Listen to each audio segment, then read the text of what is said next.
Fui acusado de falsificar a patrística, especialmente os escritos de Santo Agostinho, trazendo uma interpretação completamente inovadora do que esse grande homem de Deus disse.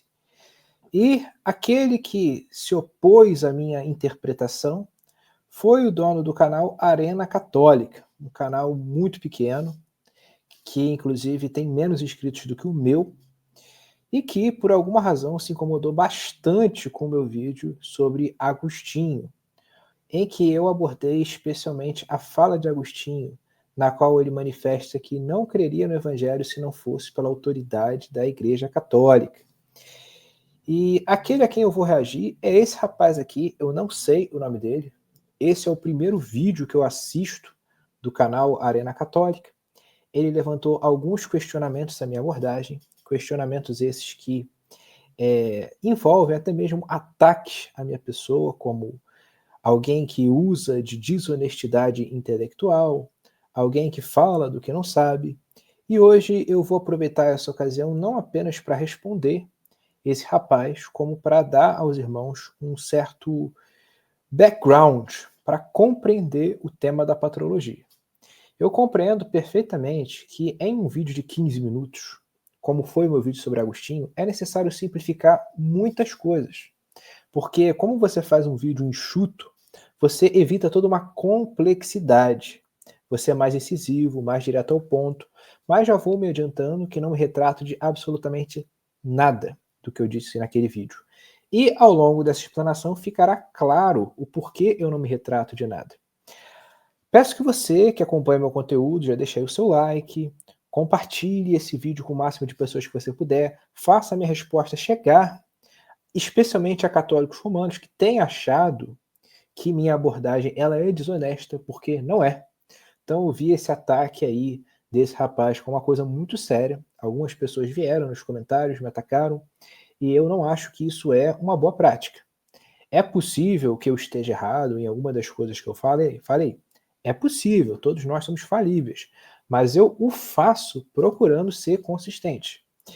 Sem mais delongas, o que eu preciso falar antes da gente ir para o vídeo e ouvir os argumentos desse sujeito?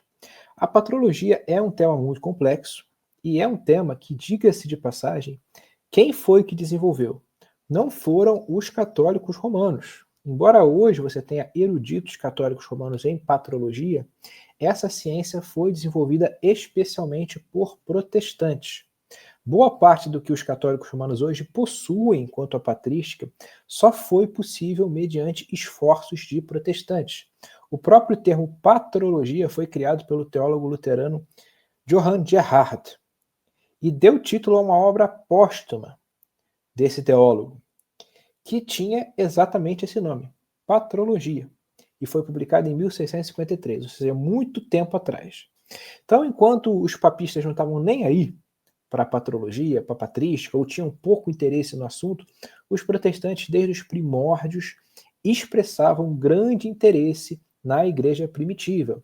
Viam os pais da igreja como expositores muito competentes do texto bíblico.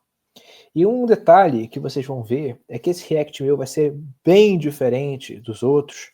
Podem ver que eu estou com a tela bem menor para dar espaço para os irmãos olharem, especialmente para verem as fontes que eu vou usar. E uma fonte que esse rapaz aqui, que eu não sei o nome dele, usa muito para me criticar é o New Advent. E uma coisa que é curiosa, só a título de exemplo. Sabe quem foi um dos grandes organizadores do New Advent?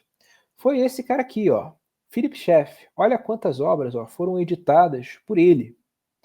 Ele foi uma das pessoas que mais colaboraram para o New Advent. E Philip Schaff foi um teólogo protestante e historiador. Ele era luterano. As obras dele são muito boas, diga-se de passagem. Eu recomendo a leitura. Além disso, uma outra coisa que esse rapaz vai dizer é sobre a edição da Paulus. Ele vai fazer aqui uma defesa, falar que a editora Paulus faz um trabalho muito bom. E o que eu tenho a dizer da editora Paulus? Eu li algumas obras da editora Paulus, ouço algumas pessoas fazendo críticas a ela, mas eu não sei a veracidade dessas críticas, então, via de regra, vejo como uma editora muito boa, li algumas obras da patrística por meio da Paulus. Eu queria mostrar para vocês uma coisinha. Esse aqui, meus amados irmãos, é um livro de Santo Irineu, chamado Demonstração da Pregação Apostólica. Vocês podem ver que é o verdinho da Paulus. E olha que coisa curiosa. Os livros da Paulus têm uma apresentação. E eu queria ler com vocês essa apresentação. Olha o que é dito. Surgiu pelos anos 40 na Europa, especialmente na França, um movimento de interesse voltado para os antigos escritores cristãos, conhecidos tradicionalmente como padres da Igreja ou santos padres e suas obras.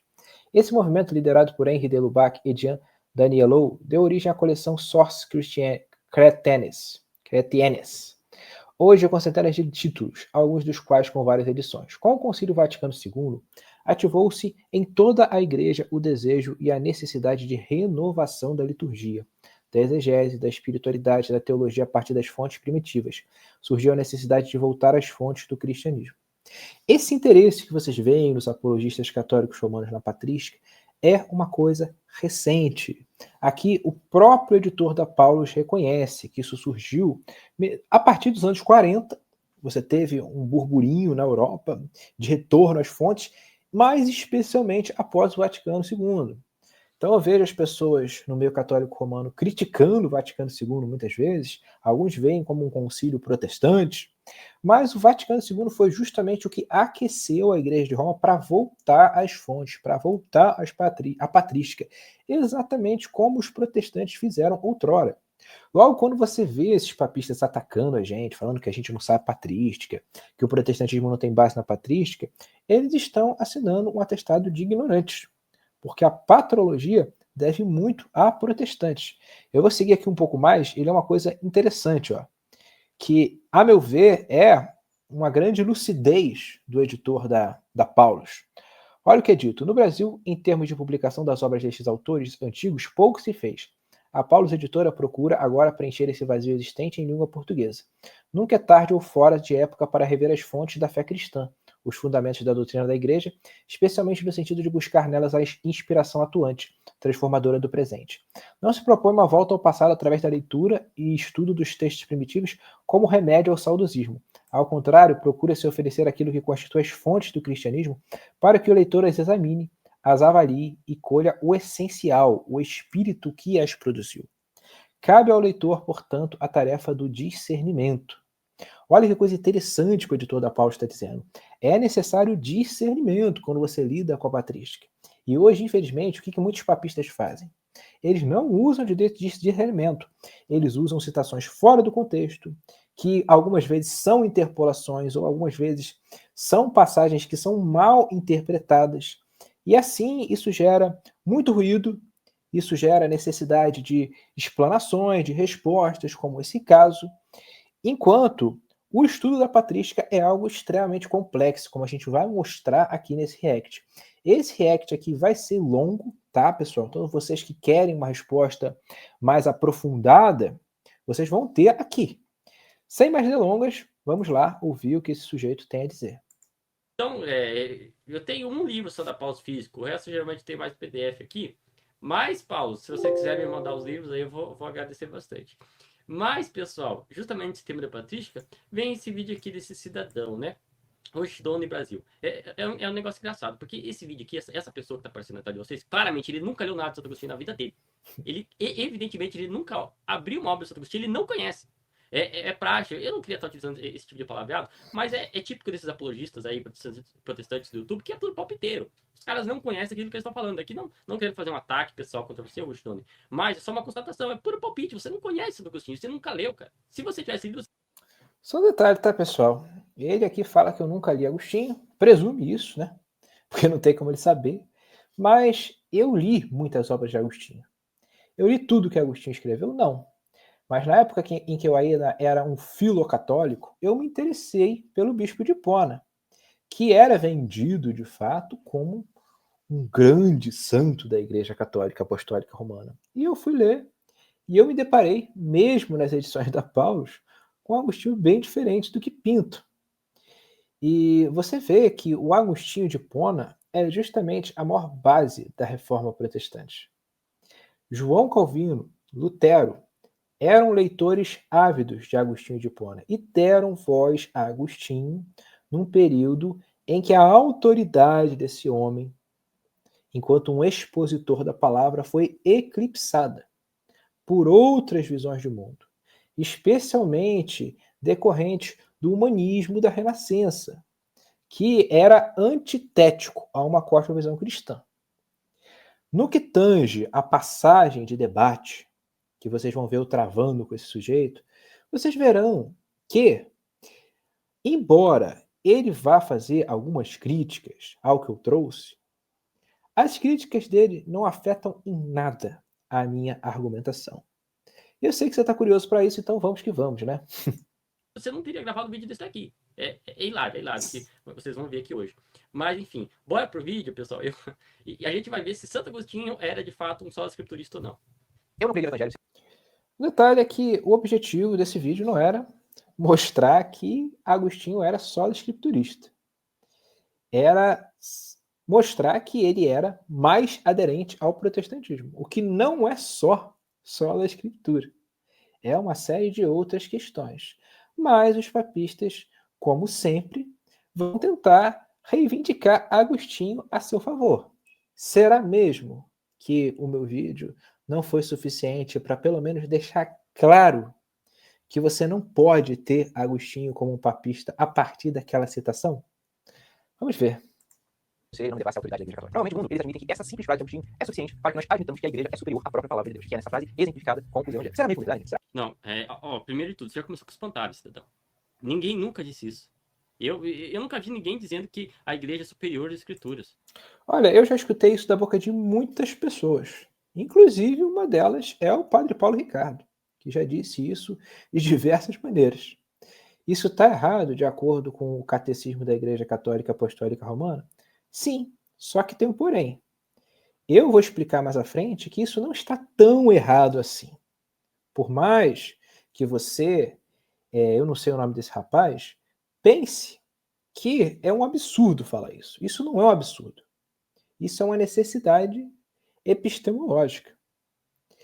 Você, quando diz que tem 3 autoridades últimas, como é o caso da Igreja de Roma, que vai falar que a tradição, a Sagrada Escritura e o magistério estão de tal maneira ligados e conjuntos que nenhum pode subsistir ao outro, estando os 3 sob a ação do mesmo Espírito, é nada mais, nada menos do que uma contradição. Porque você olha a tradição, ela diz uma coisa. A Escritura diz outra. Quem é o árbitro? É o magistério. O magistério tem uma autoridade interpretativa, tanto sobre a tradição quanto sobre a Escritura. Logo, quem, no fim das contas, acaba tendo a autoridade definitiva? É o magistério. E não interessa se você diz que os 3 são iguais em termos de revelação de Deus, os 3 estão igualmente sob a ação de Deus, ok, mas na prática você vê a promulgação de dogmas um tanto questionáveis, tanto do ponto de vista da escritura, quanto do ponto de vista da tradição, que não tem voz quanto o magistério. Roma falou, acabou. Você vê a Assunção de Maria. Onde que eu encontro base para a Assunção de Maria nos evangelhos? Na escritura sagrada. Onde que eu encontro base para isso na tradição? Eu não encontro, mas o magistério promulgou. Então é neste sentido que eu trouxe à tona essa palavra. Nesse sentido que eu trouxe à tona essa ideia de que a igreja é superior à escritura, porque na prática é sim. Ela não só é, como isso é manifesto para qualquer pessoa que tem um mínimo de entendimento da Bíblia. Você lê a Bíblia e você vê o que a Igreja Católica Apostólica Romana faz, é uma contradição nítida. Não vi. Olha, o que acontece? Qual que é a relação, segundo a doutrina católica? E posteriormente eu vou explicar melhor. A escritura e a tradição fazem parte de um depósito de fé, e a igreja, a serviço desse depósito de fé, tem autoridade para interpretar essas escrituras e dizer o que é verdade e o que não é verdade. Sabe? Ela que tem a palavra de interpretação do depósito de fé que entra as escrituras. Isso daqui não coloca a igreja acima ou inferior às escrituras. Coloca ali como, de fato, 3 pilares essenciais para a nossa fé, né? Que são mutuamente relacionados. Se a escritura é superior... Aí ele está evocando o próprio catecismo da Igreja Católica que fala isso. Você pega o catecismo da Igreja Católica, no parágrafo 95 ele vai dizer, é claro, portanto, que a Sagrada Tradição, a Sagrada Escritura e o Magistério da Igreja, segundo o sapientíssimo desígnio de Deus, estão de tal maneira ligados e conjuntos que nenhum pode subsistir sem os outros, e todos juntos, cada um a seu modo, sob a ação do mesmo Espírito, O Espírito Santo contribui eficazmente para a salvação das almas. Então você vê que existe uma igualdade desses três em termos de autoridade, mas não é o que acontece no fim das contas, porque no fim das contas, quem leva a igreja, quem conduz a Igreja Católica Apostólica Romana é o próprio magistério. Superior à igreja, ou a igreja superior às escrituras, depende do que você está falando. Em que sentido? Perante a revelação? Não, perante a revelação, as escrituras e a tradição constituem depósito de fé e, portanto, elas são a base da nossa fé, a escritura, e a igreja está a serviço para interpretá-las. Agora, muita gente, talvez, alguns católicos podem dizer que a igreja é superior, no sentido que a igreja tem a palavra final de interpretação das escrituras, né? Ou seja, se você acha que você vai pegar um texto da escritura e dizer, olha, não, tá dizendo tal coisa, a igreja simplesmente fala o seguinte, não, a verdade de fé é essa daqui e, portanto, essa daqui é a verdadeira interpretação das escrituras. Não tem ninguém está dizendo que a igreja é superior às escrituras, né? No sentido propriamente da revelação. Ou seja, está caindo no espantalho aqui. Bom, aí ele mesmo reconheceu que, em um certo sentido, esses apologistas que falam que a igreja é superior à escritura têm uma certa razoabilidade para dizer isso. E eu volto a dizer, o que a Igreja Católica Romana diz de si próprio é equivocado. Eu entendo que a gente, para fazer uma crítica, precisa tomar em conta o que os nossos adversários dizem de si próprio, mas como alguém que vem há anos estudando a teologia de Roma, o modus operandi da Igreja de Roma, e eu já passei por uma etapa filocatólica de ser alguém aberto ao catolicismo romano, interessado em entender o catolicismo romano, até me tornar uma pessoa que entende de fato que a Igreja Católica Apostólica Romana incorre em seríssimos erros. E isso é algo que eu posso provar, é algo que eu posso demonstrar. E muito do que a gente discute nessas questões de protestantismo e catolicismo romano tem a ver com isso. Mas vamos que vamos, né? Aqui, né? Enfim.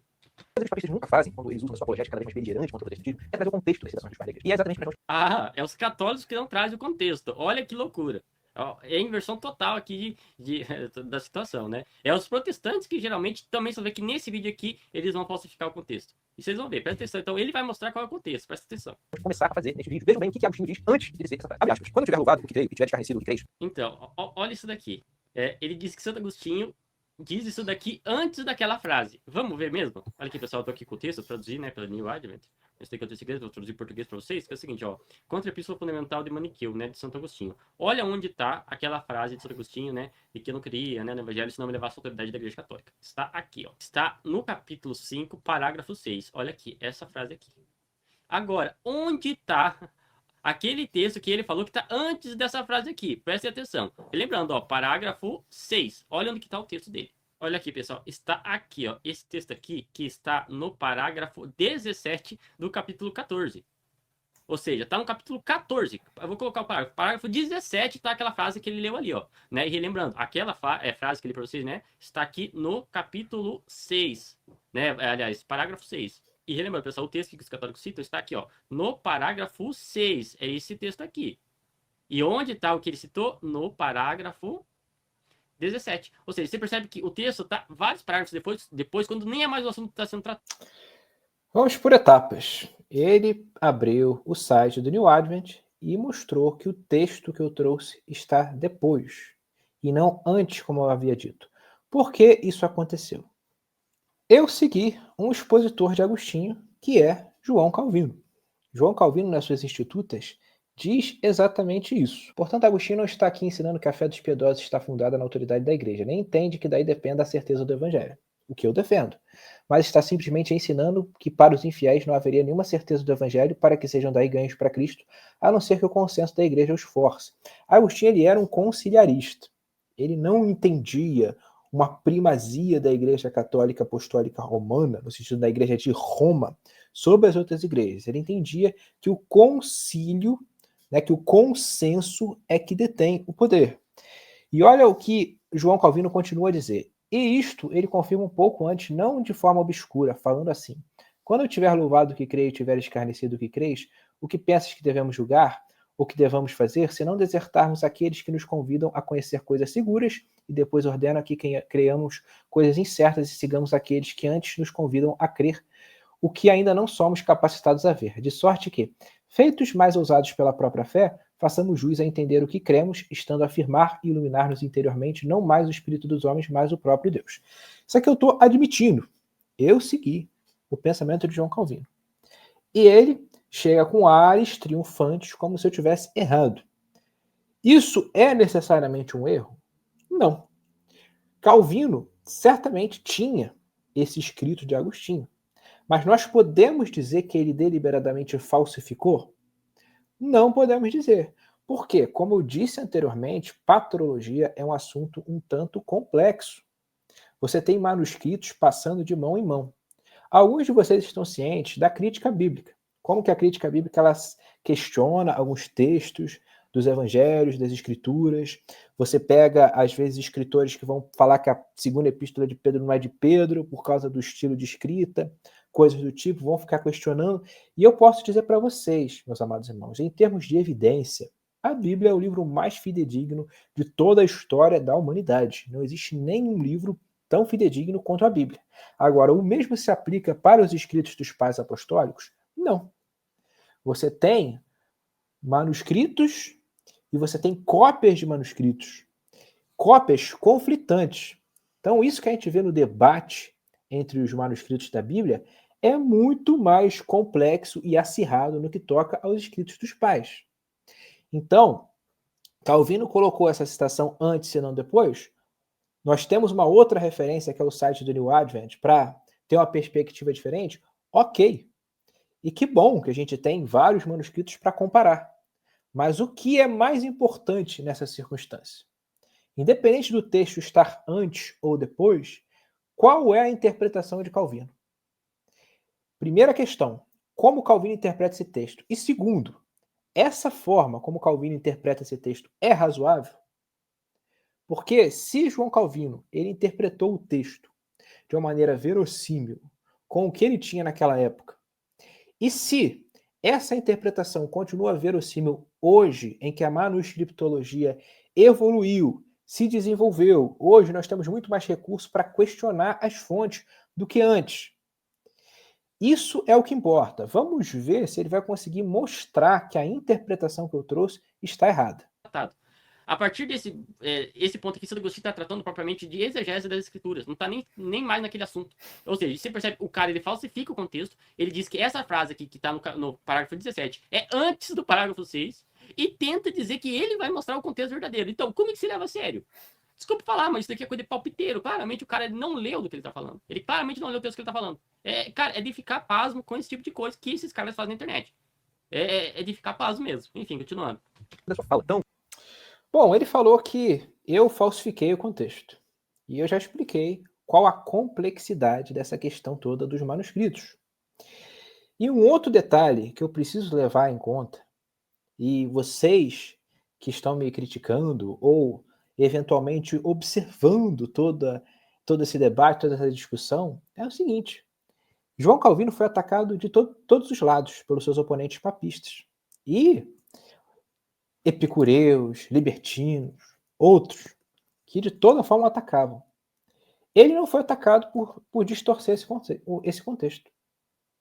E eu digo mais, havia, nos tempos de Calvino, quem tinha uma interpretação parecida com a dele, mesmo sem ser protestante. Mas agora, vamos tirar a prova dos 9, disso que esse rapaz disse. Ele falou que eu falsifiquei o contexto. E eu vou usar aqui a mesma fonte que ele, o New Advent. Ele mostrou que a expressão eu não acreditaria no Evangelho se não fosse pela autoridade da Igreja Católica está no capítulo 5. Ó. E o outro trecho, que Calvino falou que vem antes, mas aqui está depois, está no parágrafo 17. Vamos ler cada um desses capítulos, para a gente entender se realmente não tem nada a ver. Porque ele falou que uma coisa é a autoridade da igreja e outra coisa é exegese. Vamos ler os dois trechos. O capítulo 5 diz o seguinte, ó. Vejamos então o que Maniqueu me ensina e examinemos em particular aquele tratado que ele chama de Epístola Fundamental, no qual está contido quase tudo o que você acredita. Pois naquele momento infeliz em que o lemos, fomos, em sua opinião, iluminados. A epístola começa assim: Maniqueu, apóstolo de Jesus Cristo, pela providência de Deus Pai. Estas são palavras salutares da fonte perene e viva. Agora, por favor, atenda pacientemente a minha pergunta. Não acredito que Maniqueu seja um apóstolo de Cristo. Não se enfureça, eu lhe imploro, nem comece a praguejar, pois você sabe que é a minha regra não acreditar em nenhuma das suas declarações sem consideração. Portanto, pergunto, quem é esse Maniqueu? Você responderá, um apóstolo de Cristo. Eu não acredito. Então aqui, ó, a primeira coisa que a gente está vendo. Agostinho está discutindo com um discípulo de Maniqueu que via Maniqueu como um apóstolo, como alguém que tinha uma autoridade dada pelo próprio Cristo. Ele está aqui discutindo doutrina. Vamos seguir. Agora você está sem saber o que dizer ou fazer, pois prometeu dar conhecimento da verdade, e aqui está me forçando a acreditar naquilo que não conheço. Ó, você está sem saber o que dizer ou fazer, pois prometeu dar conhecimento da verdade, e aqui está me forçando a acreditar naquilo que não conheço. Ou seja, está forçando Agostinho a acreditar em algo incerto. Isso aqui converge com o que Calvino falou. Vamos seguir. Talvez você leia o Evangelho para mim e tente ali encontrar um testemunho de Maniqueu. Mas se você encontrar uma pessoa que ainda não acredita no Evangelho, como responderia ela se ela dissesse, eu não acredito? De minha parte, eu não acreditaria no Evangelho, exceto movido pela autoridade da Igreja Católica. Então aqui Agostinho está falando sobre uma pessoa que simplesmente disse que não acredita no Evangelho. E quem é que tem a prerrogativa de pregar o Evangelho? É a Igreja Católica. É a Igreja Católica. E essa citação, vejam bem, meus amados irmãos, eu a citei de maneira positiva. Eu acredito que essa palavra de Agostinho é legítima. A Igreja Católica tem uma autoridade. A questão é, o que é a Igreja Católica? É a Igreja de Roma? De maneira alguma. A nossa Confissão de Fé, de Westminster, diz o seguinte no capítulo 25. O parágrafo 1 vai dizer: a Igreja Católica Universal, que é invisível, consta do número total dos eleitos que já foram, dos que agora são e dos que ainda serão reunidos em um só corpo sob Cristo, seu cabeça. Ela é esposa ao corpo, a plenitude daquele que cumpre tudo em todas as coisas. O parágrafo 2 diz: a Igreja visível, que também é católica ou universal sob o Evangelho, não sendo restrita a uma nação como antes sob a lei, consta de todos aqueles que pelo mundo inteiro professam a verdadeira religião, juntamente com seus filhos. É o reino do Senhor Jesus, a casa e família de Deus, fora da qual não há possibilidade ordinária de salvação. Diferente do que alguns pensam, João Calvino subscrevia aquela frase, que é atribuída, salvo engano, a Crisóstomo, de que ninguém tem Deus como pai se não tiver a igreja como mãe. João Calvino fala que essa é uma frase correta. Não existe salvação fora da Igreja Católica. O problema é como os papistas pegam os pais da igreja e leem Igreja Católica, com as lentes do seu tempo, com as lentes da sua teologia. Vamos continuar esse trecho. Ó. Então, quando aqueles em cuja autoridade eu consenti em acreditar no Evangelho me dizem para não acreditar em Maniqueu, como posso deixar de consentir? Ó, quando aqueles em cuja autoridade eu consenti em acreditar no Evangelho. Quem que prega o Evangelho? É a igreja. Vamos seguir. Faça a sua escolha. Se você disser acredito nos católicos, o conselho deles para mim é não depositar fé em você, de modo que acreditando neles eu esteja impedido de acreditar em você. Se você disser não acredito nos católicos, você não pode usar o evangelho de forma justa para me levar à fé em Maniqueu, pois foi por ordem dos católicos que eu acreditei no evangelho. Novamente, se você disser você estava certo em acreditar nos católicos quando eles louvaram o evangelho, mas errado em acreditar na vituperação de Maniqueu, você me considera tão tolo a ponto de acreditar ou não acreditar como você gosta ou não, sem qualquer razão? Portanto, é muito mais justo e seguro para mim, tendo um caso depositado na fé dos católicos, não ir até você, até que, em vez de me pedir para acreditar, você me faz entender algo da maneira mais clara e aberta. Para me convencer, então, você deve deixar de lado o evangelho. A igreja prega o evangelho. E os maniqueus estavam tentando levar Agostinho para coisas incertas. Ó. Você em vez de me pedir para acreditar, você me faz entender algo de maneira mais clara e aberta. Ele está pedindo ao seu interlocutor. Por quê? Porque esse seu interlocutor estava o levando para coisas desconhecidas, para coisas obscuras, o que converge com o contexto que Calvino explica essa passagem. E eu digo mais. O teólogo reformado Hermann Bavinck, sobre essa questão da Igreja Católica, ele admite que pedagogicamente a Igreja precede a Escritura. Olha o que ele vai dizer na sua dogmática reformada, isso está no tomo 1. Pedagogicamente, a igreja é anterior à Escritura, mas na ordem lógica, a Escritura é o único fundamento da igreja e da teologia. Em caso de conflito entre elas, possibilidade que nunca pode ser negada em uma perspectiva protestante, a igreja e a confissão devem se render à Escritura. A autoridade da igreja é real. mas ela é garantida a partir das Escrituras. Beleza, a gente já leu esse trecho aqui, né, que o meu oponente não leu. Ele simplesmente falou, aqui Agostinho está falando da autoridade da igreja, e no outro texto ele está falando de outra coisa, está falando de interpretação das Escrituras.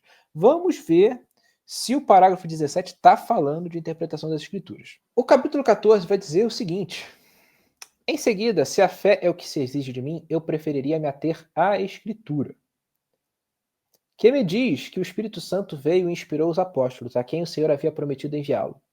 Você deve, portanto, provar ou que o que Maniqueu diz é verdade, e assim tornar claro para mim o que eu não sou capaz de acreditar, ou que Maniqueu é o Espírito Santo, e assim me levar a acreditar no que você não pode tornar claro. Pois eu professo a fé católica e por ela espero alcançar certo conhecimento. Já que, então, você tenta derrubar minha fé, você deve me fornecer certo conhecimento, se puder, para que você possa me convencer de ter adotado minha crença atual sem consideração. Você faz duas proposições distintas. Uma quando você diz que o orador é o Espírito Santo, e outra quando você diz que o que o orador ensina é evidentemente verdadeiro. Eu poderia razoavelmente pedir provas inegáveis para ambas as proposições, mas eu não sou ganancioso e exijo ser convencido apenas de uma. Prove que esta pessoa é o Espírito Santo e eu acreditarei que o que ela diz é verdade, mesmo sem entendê-lo. Ou prove que o que ela diz é verdade e eu acreditarei que ela é o próprio Espírito Santo, mesmo sem evidências. Poderia haver algo mais justo ou mais gentil do que isso, mas você não pode provar nem outra dessas proposições. Você não pode encontrar nada melhor do que elogiar sua própria fé e ridicularizar a minha. Percebam que o contexto é basicamente o mesmo. O Maniqueu estava tentando convencer Agostinho de que o seu mestre, ele era alguém que tinha uma autoridade dada pelo próprio Cristo, e Agostinho está questionando. O contexto é exatamente o mesmo. Não há uma diferença significativa. Vamos continuar. Você não pode contar nada melhor do que elogiar sua própria fé e ridicularizar a mim. Então, depois de ter por vez elogiado minha crença e ridicularizado a sua, a que resultado você acha que chegaremos em relação ao nosso julgamento e nossa conduta, se não nos separar daqueles que prometem o conhecimento de coisas indubitáveis, e então exigem de nós fé em coisas duvidosas? Ou seja, eles partiam de coisas, eles prometiam coisas indubitáveis e exigiam fé em coisas duvidosas. Enquanto seguiremos aqueles que nos convidam a começar acreditando no que ainda não podemos perceber completamente, para que, fortalecidos por esta mesma fé, possamos chegar à posição de saber o que cremos pela iluminação interior e confirmação de nossas mentes, devidas não mais aos homens, mas ao próprio Deus. E olha que coisa curiosa, gente. Se você pegar um pouco antes, o capítulo 13, olha com o que Agostinho está dialogando. No princípio, então, diz ele, essas duas substâncias estavam divididas. O império da luz era mantido por Deus Pai, que era perpétuo em santa origem, magnífico em virtude, verdadeiro em sua própria natureza, sempre se regozijando em sua própria eternidade, possuindo em si a sabedoria e os sentidos vitais, pelos quais ele também inclui os 12 membros de sua luz, que são os recursos abundantes do seu reino. Também cada um de seus membros estão armazenados milhares de tesouros incalculáveis e inestimáveis. Mas o próprio Pai, principal em louvor e compreensível em grandeza, uniu a si mundos felizes e gloriosos, incalculáveis em número e duração, junto com os quais este santo e ilustre Pai e progenitor reside, sem que pobreza ou enfermidade sejam admitidas em seus reinos magníficos. E esses reinos incomparáveis são tão fundados na região da luz e da bem-aventurança que ninguém jamais pode movê-los ou perturbá-los. Aqui, Agostinho está expondo o que os maniqueus acreditavam. E está questionando isso. Se você continuar por conta própria, meu irmão, você vai ver o contexto aqui. É Agostinho respondendo alguém que estava procurando levá-lo para algo questionável, para algo que faltava coerência, faltava consistência. Logo, a interpretação de João Calvino, que nós lemos aqui, ela faz muito sentido. Porque João Calvino, apesar de ter colocado essa última citação como anterior, como prenúncio da fala eu não creria do evangelho se não fosse pela autoridade da Igreja Católica, possui a compreensão correta do texto, uma compreensão que faz sentido, mesmo se você ler esse manuscrito do New Advent. Então, o que a gente vê com isso tudo? Calvino continua atual. Continua atual. Os homens do século XVI, eles tinham limitações. E eu volto a dizer, João Calvino não foi contestado por essa apresentação de Agostinho. ele foi visto pelos seus oponentes como alguém que tinha um domínio de Agostinho. Lá, o que a gente conclui com isso? Embora Calvino tenha colocado esta passagem antes da passagem "eu não creria no Evangelho se não fosse pela Igreja Católica", a interpretação de Calvino se mantém, ela continua sólida. Tudo o que esse rapaz falou, contra mim, não destrói a interpretação de Calvino. Ele não demonstrou que a interpretação de Calvino é inconsistente. Pelo contrário, ele fez parecer que essas duas passagens elas são muito diferentes, quando nota-se similaridades entre elas. E toda carta consiste numa disputa entre Agostinho e um maniqueu que procurava persuadi-lo da autoridade de um falso apóstolo. Querida, os maniqueus estavam partindo de coisas seguras para então afirmar coisas incertas. Em outras palavras, eles partiam de pontos fundamentais da questão que eram corretos, e a partir desses pontos fundamentais corretos, eles procuravam conduzir as pessoas a coisas incorretas. Páginas mais irmãos, isso é exatamente o que a Igreja Católica Romana faz hoje, no século XXI. Os católicos romanos creem na Trindade, creem no sacrifício vicário de Cristo, creem nas duas naturezas de Cristo, creem em muita coisa que de fato é ortodoxa e que eles estão em contato conosco na nossa teologia. Mas por defender essas coisas, eles procuram trazer outras coisas, como a Assunção de Maria, como o culto aos santos, como o purgatório, como as mentiras que vocês sabem que você acredita. O que você está acusando? Olha o nível desse cara aqui, pessoal. Vamos deixar a Assunção da Virgem Maria de lado. A questão da intercessão, né, dos santos e do purgatório. Cara, Santo Agostinho acreditava nessas coisas. Inclusive... Um detalhe, né, é que a Assunção de Maria, que ele fala para deixar de lado, é uma crença tão absurda, mas tão absurda, que você não vê respaldo disso nem na tradição e nem na escritura. O que prova o que eu disse no início dessa resposta. Para a Igreja de Roma, a autoridade suprema, no fim das contas, é o magistério da Igreja. E quanto às outras supostas crenças de Agostinho, a gente vai falar mais adiante. É questionável que Agostinho acreditava em todas essas coisas. A questão da intercessão, né, dos santos e do purgatório. Cara, Santo Agostinho acreditava nessas coisas. Inclusive, Santo Agostinho escreveu uma obra sobre o cuidado da vida aos mortos. Eu vou até colocar aqui na tela para vocês. Olha aqui, pessoal, essa obra aqui que a Paula, inclusive, traduziu, volume 19, né? A verdadeira religião e o cuidado devido aos mortos, né? O cuidado devido aos mortos. Olha aqui, Santo Agostinho literalmente publicou uma obra para falar dessa questão da intercessão dos santos e do purgatório, né? A reza pelos mortos, pelo menos, né? No mínimo. Ou seja, é ele que seria repudiado por Santo Agostinho. Então ele mesmo tá colocando aqui, né? Como que ele falou aqui? Eu vou até repetir o trecho aqui para vocês, presta atenção. O que você está acusando? Olha aí. Então você está vendo que então ele está chamando na realidade Santo Agostinho de mentiroso, né? Santo Agostinho trazia essas mentiras, entre aspas, que ele coloca, né, para sua própria doutrina, né, doutrina que ele expunha. Ou seja, você percebe que ele nem conhece quem é Santo Agostinho. É uma palpitaria, ele fica capado. E outra coisa que ele falsificou na cara dura o contexto aqui. Primeiro, deixa eu falar do purgatório. Agostinho especulou sobre o purgatório em algumas obras, mas ele nunca acreditou no purgatório como um dogma. É possível a gente até mesmo duvidar da confiabilidade dessa obra sobre o cuidado dos mortos, que é uma obra cheia de interpolações. E aqui eu quero mostrar para vocês uma coisa, que normalmente os papistas não falam, pelo menos não esses de internet. Esse aqui é um artigo muito bom, que fala sobre falsificações romanas e a subversão da tradição apostólica. É um artigo cheio de referências, eu não vou aqui entrar em muitos detalhes, tá? Porque eu pretendo mais à frente fazer um vídeo só sobre isso. Ó. Isso aqui são todas referências bibliográficas que você pode ir atrás. Mas é um artigo que mostra o seguinte: quando a gente lida com as escrituras, existe todo um debate. Um debate em termos de qual manuscrito é mais confiável, o que realmente representa a autoria de alguém. E eu posso falar para vocês uma coisa, aqui recorrendo aos irmãos evidencialistas, que normalmente dão muita base, dão muita ênfase nesse fato. A Bíblia é o livro mais fidedigno da história, a despeito das controvérsias. Mas quando você olha para os escritos dos pais da igreja, a coisa é muito mais feia. Você tem uma série de interpolações e de falsificações. Olha o que é dito. Muito antes da Idade Média, já se fazia uso de documentos papais espuros e de interpolações maliciosas nas obras dos padres, tudo com o intuito de justificar pressupostos que jamais encontrariam base nas escrituras.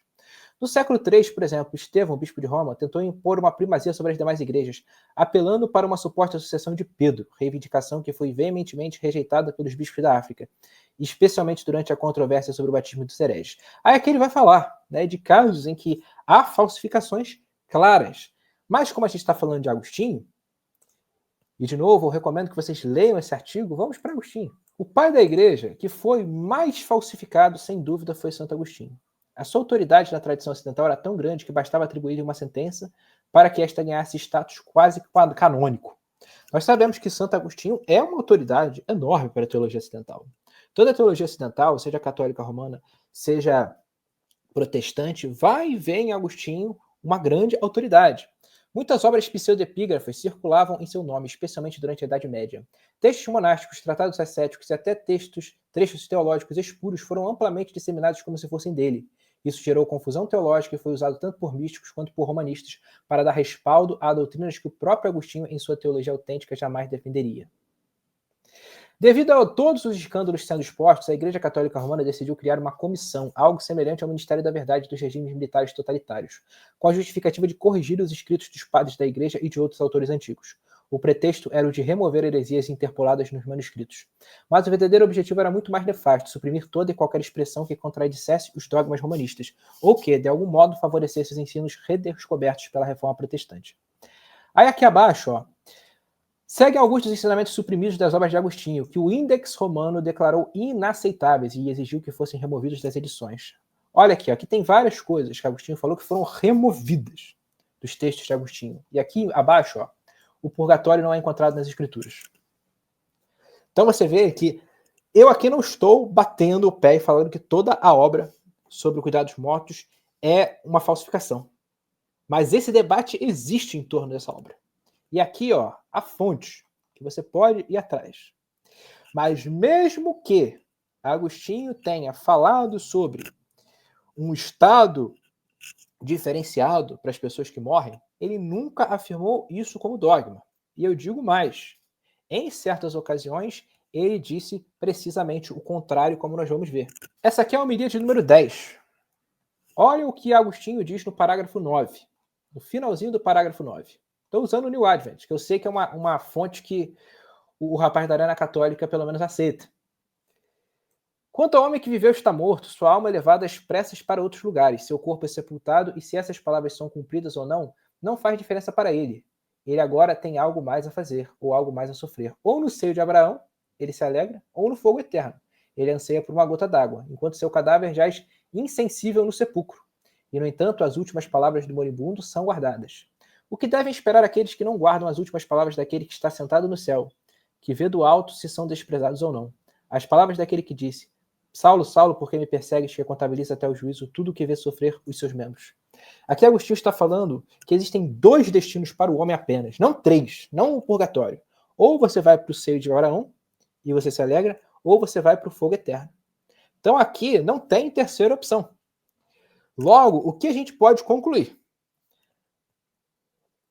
Na melhor das hipóteses, para o meu oponente católico romano, Agostinho apenas especulou sobre o purgatório em algumas obras, sem definir isso como dogma, sem acreditar nisso como dogma. E na pior das hipóteses, Agostinho sequer defendeu isso, sequer creu nisso, de maneira minimamente parecida com o que os papistas defendem. E para corroborar tudo que eu estou trazendo até então, eu vou fazer menção a um historiador que estudou essa doutrina do purgatório. Essa aqui, meus amados irmãos, é uma obra de Jacques Le Goff. Jacques Le Goff foi um historiador que estudou a doutrina do purgatório.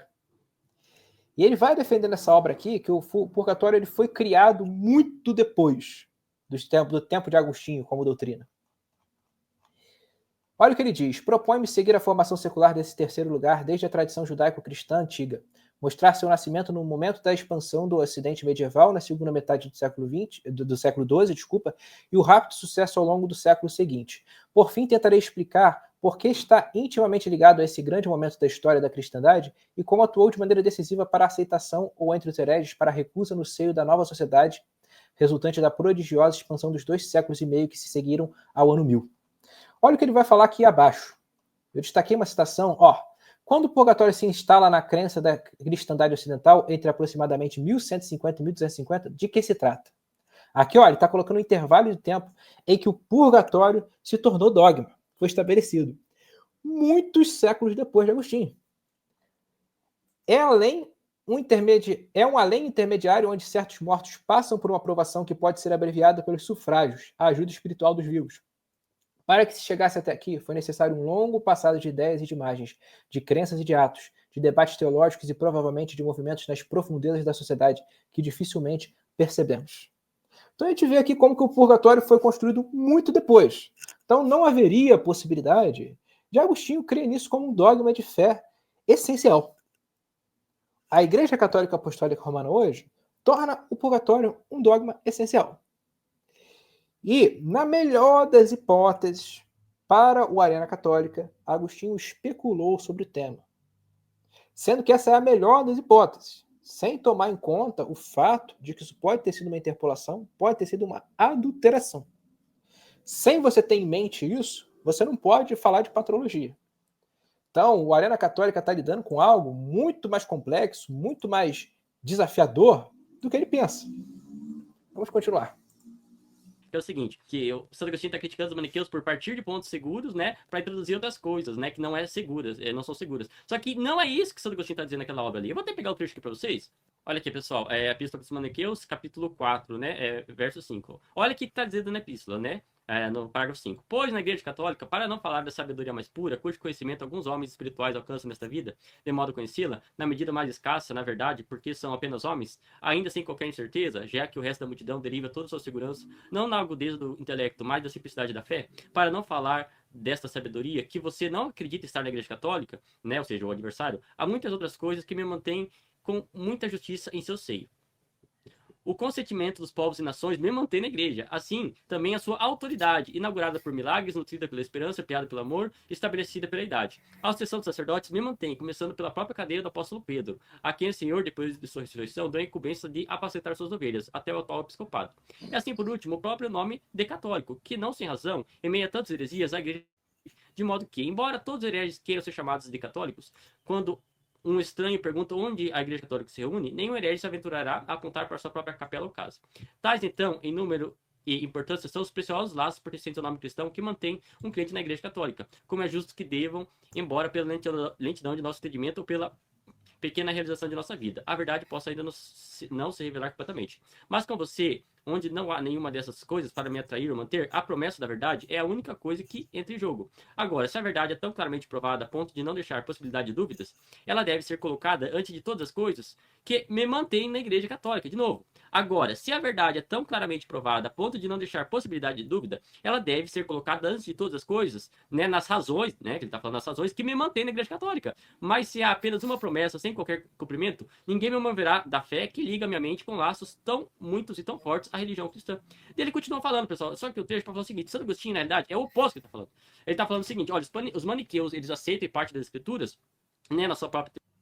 Bom, pessoal, antes dele continuar falando, uma coisa que eu queria mostrar para vocês é o seguinte: esse sujeito é um fanfarrão, sabe por quê? Ele leu o capítulo 4, que fala provas da fé católica. O texto que está em discussão não é o capítulo 4, embora ok, ele leu para contextualizar o capítulo 5, mas o capítulo 5, que ele disse que não tem nada a ver com a questão dos maniqueus se alicerçarem em coisas certas para induzirem Agostinho a acreditar em coisas incertas. Olha o que Agostinho diz aqui abaixo, ó, no capítulo 5, que ele deu um bypass. Não se enfureça, eu lhe imploro, nem comece a praguejar, pois você sabe que minha regra é não acreditar em nenhuma de suas declarações sem consideração. Portanto, pergunto, quem é esse maniqueu? Estavam tentando convencer Agostinho a ceder a maniqueu. Você responderá, o apóstolo de Cristo. Eu não acredito.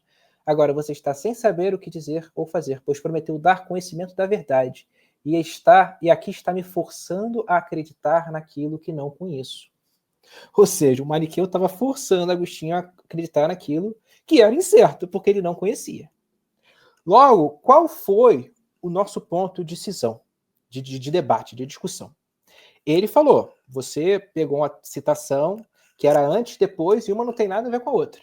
O que a gente viu quando a gente leu a citação lá embaixo. Ainda está em discussão a credibilidade de Maniqueu como apóstolo.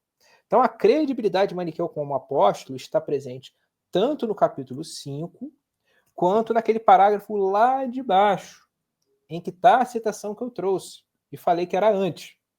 Então esse sujeito está usando uma evasiva admirável aqui. Ou ele tem muita dificuldade de interpretação de texto. Porque não é brincadeira não, gente. É muito claro, se você pegar e ler essa carta inteira, que Agostinho não está falando sobre a Igreja Católica. Ele fala sobre a Igreja Católica, ó, no capítulo 4. E para vocês terem uma ideia, esse sujeito fala que o tema de Agostinho é esse. Eu vou pegar aqui, ó, vou dar um Ctrl L. Vamos pegar a Igreja Católica. Há 7 menções da Igreja Católica nessa carta.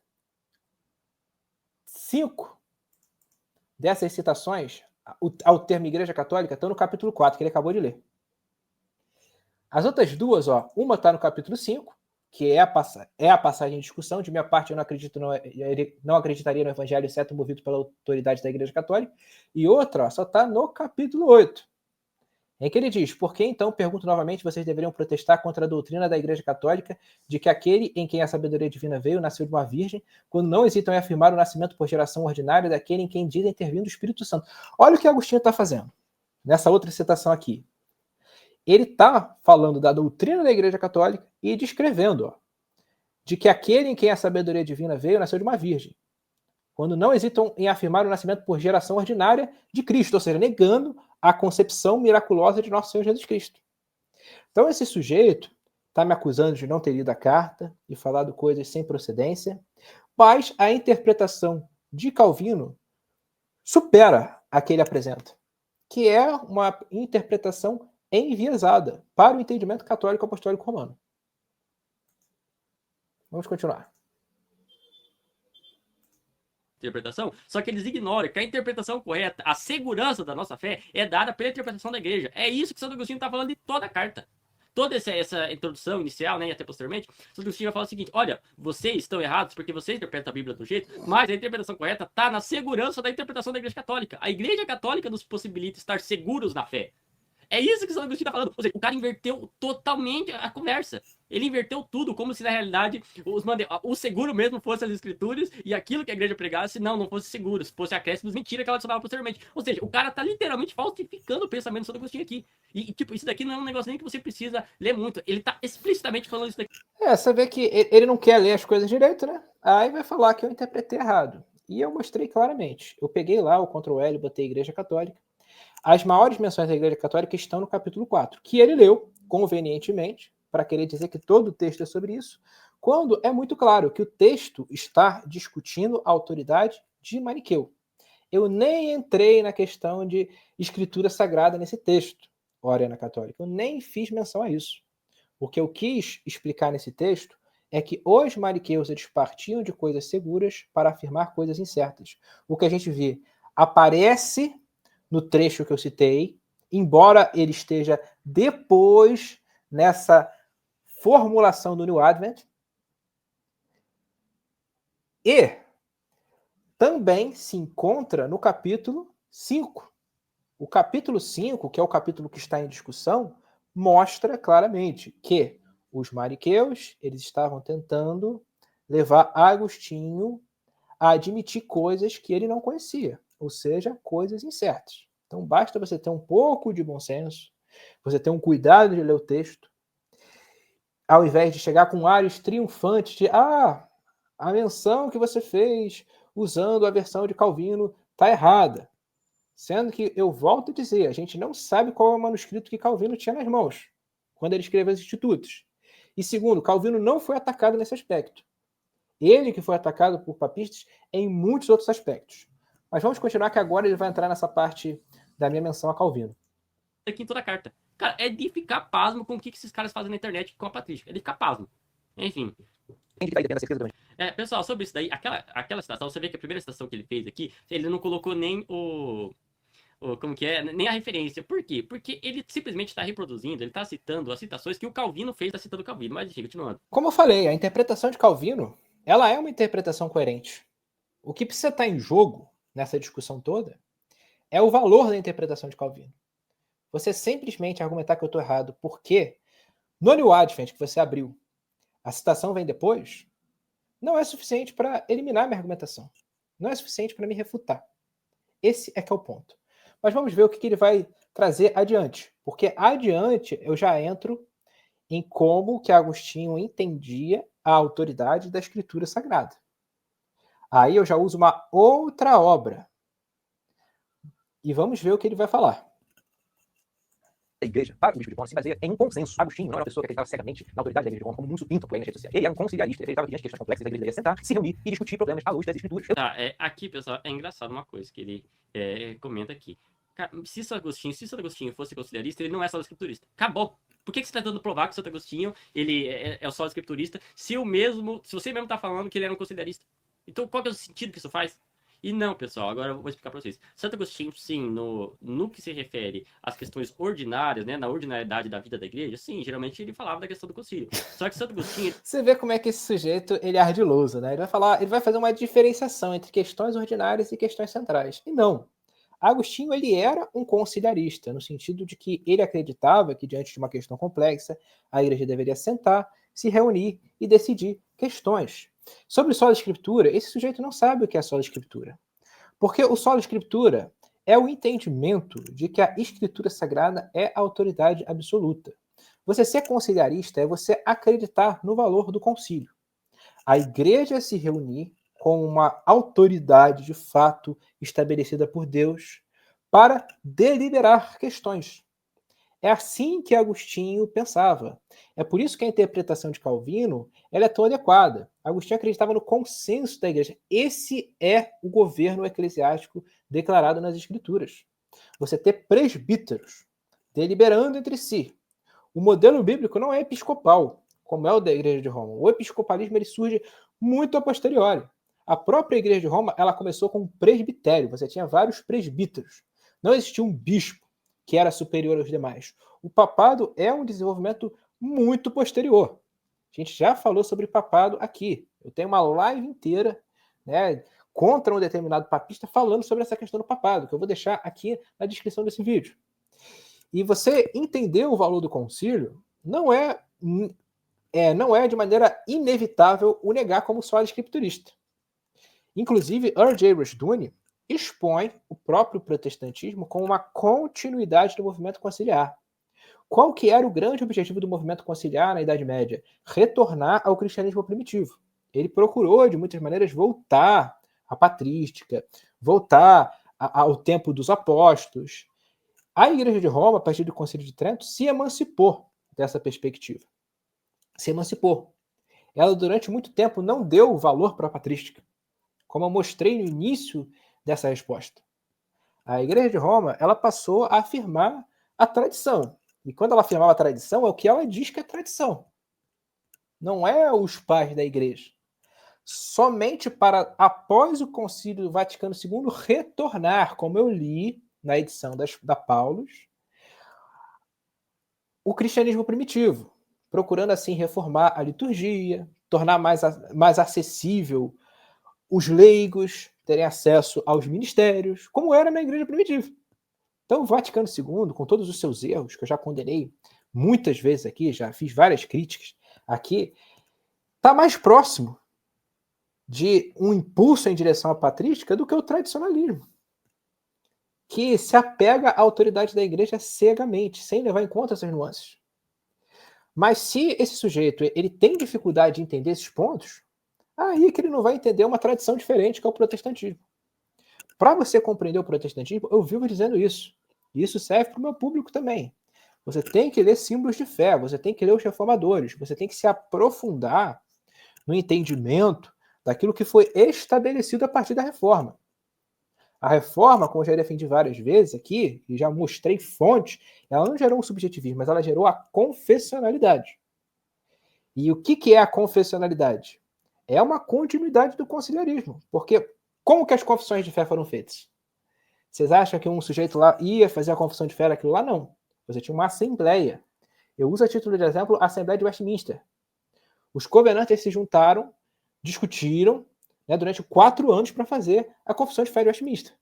Então o protestantismo é uma continuidade do movimento conciliar. Ele acreditava, sim, que a Igreja de Roma tinha um poder excepcional acima das outras. Tinha um poder excepcional, inclusive, de julgar uma doutrina corretamente ou não, né? Em casos, como se diz, em casos extraordinários. Né? Por exemplo, olha o que ele diz aqui nessa carta.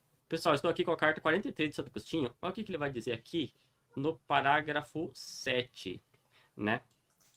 Cartago também ficava perto dos países além mar, e se distinguia por ilustre renome, de modo que tinha um bispo de influência sobrenatural, que podia se dar ao luxo de ignorar até mesmo uma série de inimigos conspirando contra ele, pois se via unido por cartas de comunhão tanto à Igreja Romana, no qual a supremacia de uma cadeira apostólica sempre floresceu. Repetindo, na qual a supremacia de uma cadeira apostólica sempre floresceu, quanto a todas as outras terras das quais a própria África recebeu o evangelho, né? Ele continua. Ou seja, Santo Agostinho acreditava que Roma tinha um poder de supremacia em relação às próprias igrejas, né? Isso daqui ele teria a falar em outras obras também, inclusive na própria obra ali, Contos Donatistas, que o próprio Giordani vai citar posteriormente. Ele vai falar que quem julgou, né, a querela entre donatistas e a igreja da África, né, quando surgiu aquela controvérsia ali, foi a igreja de Roma. A igreja de Roma tinha o poder de julgar, como até vou mostrar posteriormente para vocês. Ou seja, Santo Agostinho sim acreditava que Roma tinha uma supremacia, um poder especial que as outras igrejas não tinham, né? E isso em casos excepcionais. Mas no ordinário, sim, ele acreditava mais na questão do concílio. Mas independente, pessoal, vamos supor que Santo Agostinho não acreditava. Bom, aqui você vê que ele cria uma grande bagunça, né? E faz diferenciação entre questões ordinárias, questões extraordinárias. Vamos ver isso aí. O rapaz mencionou a carta de número 43. Olha que coisa interessante que tem nessa mesma carta. Só mostrar para os irmãos, ó, que é exatamente a mesma carta que ele citou, carta de número 43. Olha o que Agostinho vai dizer no parágrafo abaixo. Bem, suponhamos que aqueles bispos que decidiram o caso em Roma não fossem bons juízes, ainda restava um concílio plenário da Igreja Universal, no qual esses próprios juízes poderiam ser colocados em sua defesa, de modo que, se fossem condenados por erro, suas decisões poderiam ser revertidas. Se fizeram isso ou não, que provem, pois facilmente provamos que não foi feito, pelo fato de que o mundo inteiro não se comunica com eles, ou se foi feito, eles foram derrotados lá também, do que seu estado de separação da Igreja é uma prova. Então aqui Agostinho, nessa mesma carta, ele admite a possibilidade dos bispos terem sido bispos ruins, o que permitiria que houvesse um concílio plenário da Igreja Universal, na qual esses próprios juízes pudessem se defender perante a Igreja Católica. Olha que coisa curiosa, pessoal. Jaroslav Pelikan diz o seguinte na sua obra Tradição Cristã. Isso eu peguei a edição da Shed Publicações. Agostinho, ao escrever contra os donatistas, punhou a fórmula: o julgamento de todo mundo é confiável. A catolicidade era uma marca tanto da verdadeira igreja quanto da verdadeira doutrina, pois estas eram inseparáveis. Pessoal, esse aqui é um livro que a gente não tem tradução para português, sobre o papado, sua origem histórica e relações primitivas com as igrejas orientais. Eu vou mostrar aqui uma outra citação. Isso aqui são palavras de um historiador. Esse historiador diz: Santo Agostinho, que nem sequer conhecia o direito de Roma de interferir na discussão de meras questões de disciplina na igreja africana, estava ainda mais distante de reconhecer sua autoridade doutrinária. Em muitos de seus escritos ele estabelece a regra de fé e nunca a esse respeito menciona a autoridade doutrinária da igreja de Roma. Aos seus olhos, a regra de fé é o consentimento constante e unânime de todas as igrejas apostólicas. Sua doutrina é a mesma de Tertuliano e foi copiada, por assim dizer, por Vicente Lirinensis, cujo admirável Communitorium resume perfeitamente a doutrina dos primeiros 5 séculos sobre esta questão fundamental. Em vista desta grande doutrina tão claramente declarada pelos padres, e na qual não se encontra o mais tênue prenúncio da autoridade romana, uma doutrina, ao contrário, diametralmente oposta a esta pequena pretensa autoridade, é difícil entender como os partidários do papado se aventuraram a inventar seu sistema, pois eles deviam saber que estavam se colocando em oposição direta a toda a tradição católica. Então a gente vê aqui que a própria carta que ele mencionou, a carta 43, é uma carta em que Agostinho abre precedente para que as questões fossem resolvidas em concílio. Eu mostrei como que Jaroslav Pelikan apresenta Agostinho como alguém que via a autoridade da igreja como autoridade católica, universal. E aqui eu trago uma terceira fonte para mostrar que, de maneira ainda mais contundente, Agostinho não reconhecia esse direito de Roma interferir em questões de disciplina da igreja africana. Aí o espertalhão vai falar o seguinte: é claro, ele não podia interferir nessa situação, mas outras podia. Não podia. Eu mostrei de maneira muito clara aqui. Agostinho era um conciliarista. E tendo em vista todo o background que eu apresentei para vocês até aqui, vocês veem como que é complexo você discutir paz da igreja. Existe a questão da interpolação, existe a questão da interpretação, existe a questão de falsificações. E a Igreja de Roma, durante muitos séculos, usou Agostinho a seu favor. Hoje, até nós que somos protestantes, para a gente entender os pais da igreja, a gente depende muito do que a própria Igreja Católica preservou. E nessa preservação, existe todo um trabalho a ser feito de crítica das fontes, de análise das fontes, que esse pessoal aí da internet que me ataca não tem noção. Em nada prova a sola escritura. Absolutamente nada. Porque a sola escritura, né, não é conciliarista. Ela não acredita, por exemplo, no poder vinculativo e autoritativo, por exemplo, do concílio ecumênico, né, de modo, né, análogo ou próximo das escrituras, né, o mesmo poder das escrituras, que é o que Santo Agostinho acreditava, né, o poder vinculante ao fiel, né? Ou seja, então ele está citando coisas que nem faz sentido citar aqui, né? A gente não entende o concílio, como já dito anteriormente, como uma autoridade equiparável da escritura. O concílio ele é uma manifestação da autoridade da igreja, que nós não negamos. Mas essa autoridade da igreja tem um fundamento, que é a doutrina profética e apostólica. Se a igreja não tem um fundamento extrínseco a ela mesma, a igreja é o próprio Deus, o que é um absurdo. Só que a teologia da Igreja Católica Apostólica Romana entende a unidade de Cristo com a igreja de uma forma tão forte que a gente pode dizer que existe uma união praticamente ontológica. E nisso está o erro da Igreja de Roma. A eclesiologia romana é uma eclesiologia que se baseia numa síntese entre cristianismo e paganismo. A Igreja de Roma, ela pega coisas de fora dela, toma para dentro de si e as batiza como cristianismo, de maneira crítica. Porque ela mesma, ao se ver como uma autoridade, para definir o que é certo e o que é errado, perde a própria condição de se reformar. Vocês podem ver todas as tentativas que a Igreja Católica Apostólica Romana teve de se reformar, desde a Reforma Protestante, em que Roma abandonou a busca pelo cristianismo primitivo, a busca pela purificação doutrinária, ela só se perdeu. O próprio Vaticano II, que teve como efeito colateral esse retorno do interesse da patrística por parte dos papistas, não é suficiente para eliminar os erros da Igreja Católica Apostólica Romana. Então percebam que esse sujeito aí, ele adere à teologia católica apostólica romana, ele defende a Igreja de Roma, mas ele não tem em vista todas as complexidades do assunto. Vamos continuar, que a gente ainda tem muita coisa para falar. Esse aqui vai ser um react grande, tá, pessoal? Eu fui atacado de muitas maneiras e estou aqui simplesmente me defendendo. A palavra de não vale nada. A gente só segue fontes católicas romanas. Então é por isso que eu trouxe uma citação de um teólogo católico romano que participou do concílio de Trento, chamado Miguel de Medina. Olha o que Miguel de Medina disse sobre essa citação do bispo de Roma. Aliás, é absolutamente fútil que tem autoridade da rebelião com a da escrita do rei ou do imperador. Enquanto protestante, é impossível a gente negar a autoridade da igreja. A gente deve achar a autoridade da igreja uma autoridade real, mas essa autoridade é subserviente à autoridade da escritura. Vocês podem ter um teólogo do concílio de Trento admitindo, você pegar essa frase de Agostinho para tentar sustentar que a igreja é maior do que as escrituras, é pura falácia. Nós, pessoas... Ele vai citar um texto aqui do Miguel de Medina, eu não conhecia ele, mas eu fui atrás, né, para... Só um detalhe, tá, pessoal? Ele vai mencionar esse fato, mas já antecipando os irmãos, eu não citei as palavras de Miguel de Medina inteiras. Eu cortei uma parte do texto propositadamente. Por quê? Porque é um texto longo, que ele vai ler aqui. E vocês precisam entender a razão pela qual eu trouxe essa citação. Porque esse cidadão aí não entendeu. Ele tem dificuldade de entender princípios de argumentação básica. O fato de eu citar uma autoridade católica romana para corroborar o meu ponto é uma forma de trazer plausibilidade à interpretação de Calvino. Eu já mostrei anteriormente que a interpretação de Calvino é verossímil. Tudo o que ele se baseou para me atacar, de que uma citação estava antes, era depois da outra no New Advent, quando Calvino falou que era antes, é insuficiente, por razões que eu já mostrei, para desbancar a minha argumentação. E agora, o que eu faço?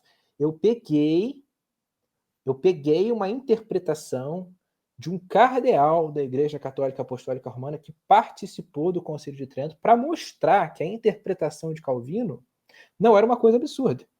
Eu usei a título de acrescentar plausibilidade à minha argumentação. Mas vamos ver o que ele vai fazer com isso. Para ver o que ele estava falando. Mas é uma coisa interessante, pessoal, de novo. Ele está citando uma obra que ele não leu, claramente não leu. Isso daqui deve estar uma obra de algum teólogo que ele só simplesmente pensou e está colocando aqui. Né? Mas essa obra aqui que ele está citando é essa daqui, ó.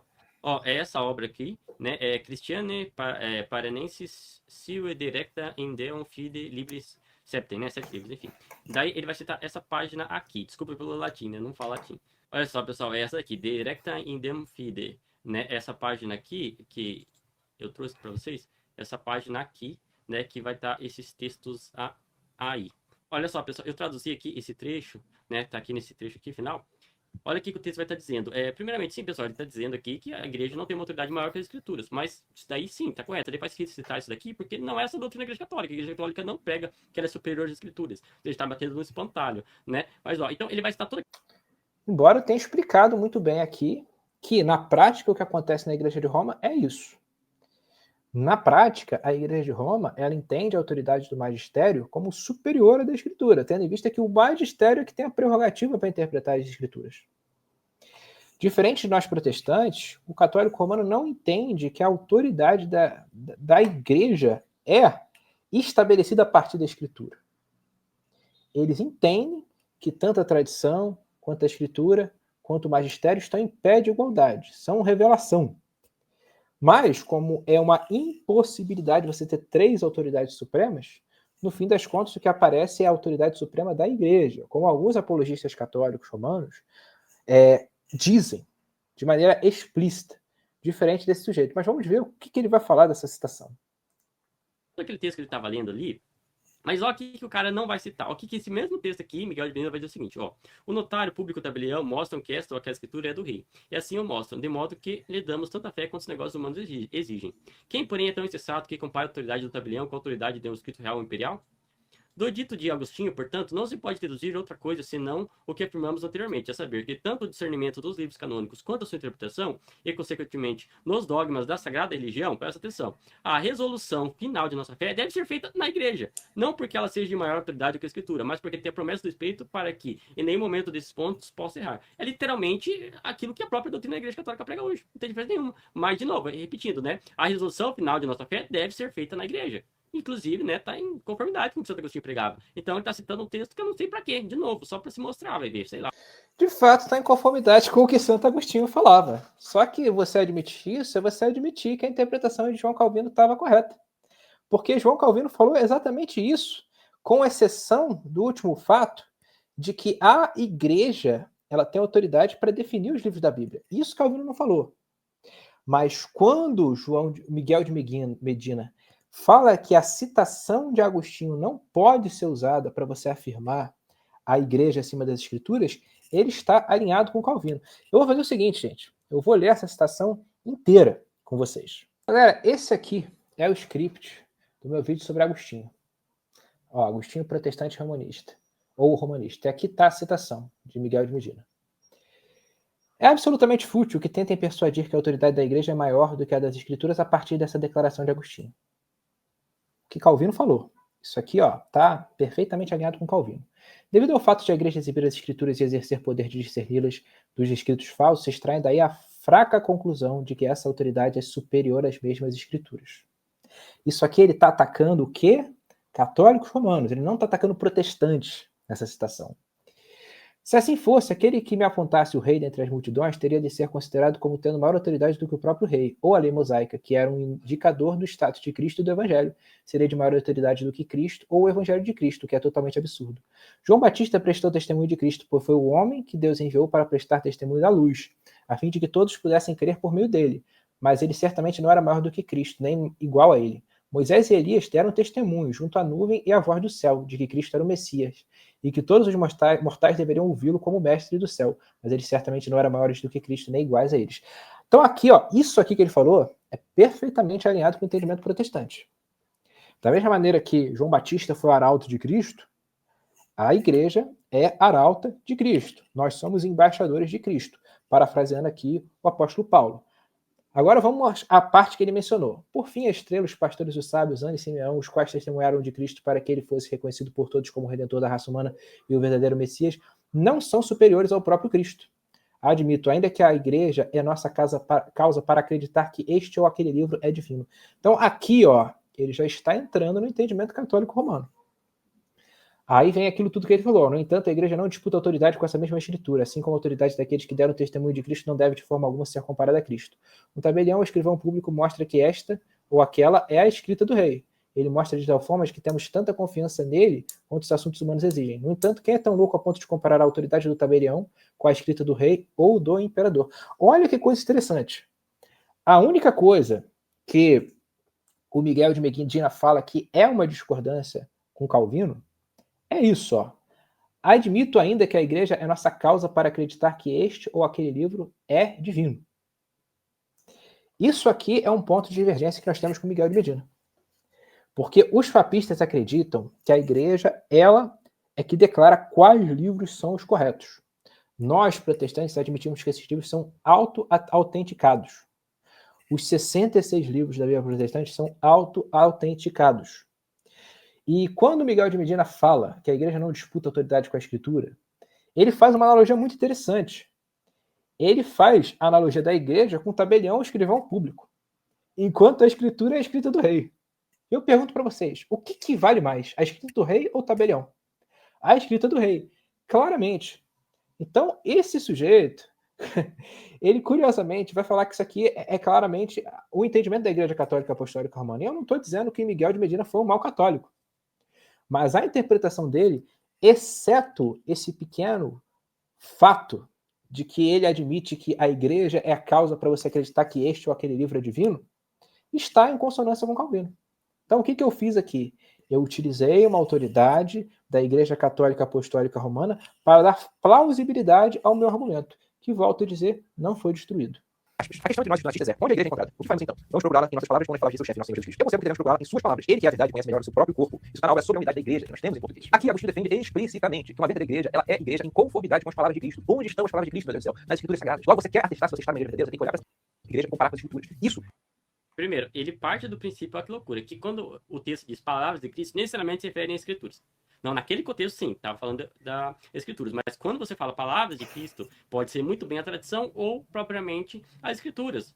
Isso é uma interpretação que ele está impondo ao texto.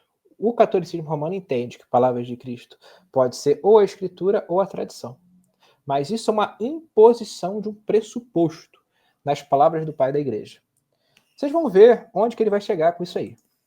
Uma coisa que ele fala assim, o evangelho de Cristo não está falando necessariamente de escrituras. Depende, tem que ver o contexto. Né? Ou seja, de novo, ele já cai... Como assim tem que ver o contexto? Onde que está o evangelho? Está nas escrituras. Onde que eu sei o que Cristo fez? Os milagres de Cristo. O que Cristo operou? Apenas nas escrituras. Isso que ele citou aí não tem nenhum sentido. O evangelho é claramente aquilo que está manifesto nas escrituras. Aquilo que está expresso no cânon. Aí ele realmente deu uma viajada legal. Já parte de uma falácia lógica, de uma petição de princípio. Né? É engraçado isso daqui. Segundo ele, né, Santo Agostinho dizia o seguinte, para saber se uma igreja é verdadeira ou não, compara com o que está escrito. Né? Se está em conformidade com as escrituras. Primeiro é o seguinte, ninguém prega, nem a igreja católica, nem qualquer outra, né, que tem instituição apostólica, prega que algo da nossa doutrina contraria as escrituras, pode contrariar as escrituras. Ninguém diz isso daí. Né? Ou seja, então primeiro já não diz nada. Mas segundo ponto... Aqui você vê que ele impôs o entendimento católico romano às palavras de Agostinho, e ele admite que, no contexto que eu mencionei, palavras de Cristo eram as escrituras. E quanto a isso que ele falou, ninguém da Igreja Católica Romana vai falar que o ensinamento contradiz a escritura, mas é claro, é a mesma coisa que o Lula falando que ele é um sujeito honesto. Ele pode falar o que ele quiser, mas isso tem base na realidade? Não, isso não é concreto. Da mesma maneira, quando a ICAR, a Igreja Católica Apostólica Romana, diz que os ensinamentos delas não contradizem a Escritura, é um fato que carece de concretude.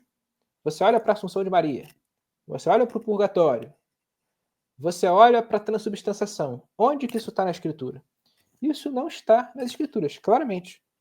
Já que ele quer falar de contexto, vamos falar sobre Santo Agostinho em outras ocasiões. Já que esse contexto aí, curiosamente, foi as escrituras, vamos ver o que Agostinho disse em outra ocasião. Vou abrir aqui novamente o New Advent. Aqui, pessoal, é o tratado de número 49. Olha o que Agostinho vai dizer. Entre todos os milagres realizados por nosso Senhor Jesus Cristo, a ressurreição de Lázaro ocupa o lugar em destaque na pregação. Mas se considerarmos atentamente quem a realizou, nosso dever é nos alegrar em vez de nos maravilhar. Um homem foi ressuscitado por aquele que fez o homem, pois ele é o único do Pai, por quem, como você sabe, todas as coisas foram feitas.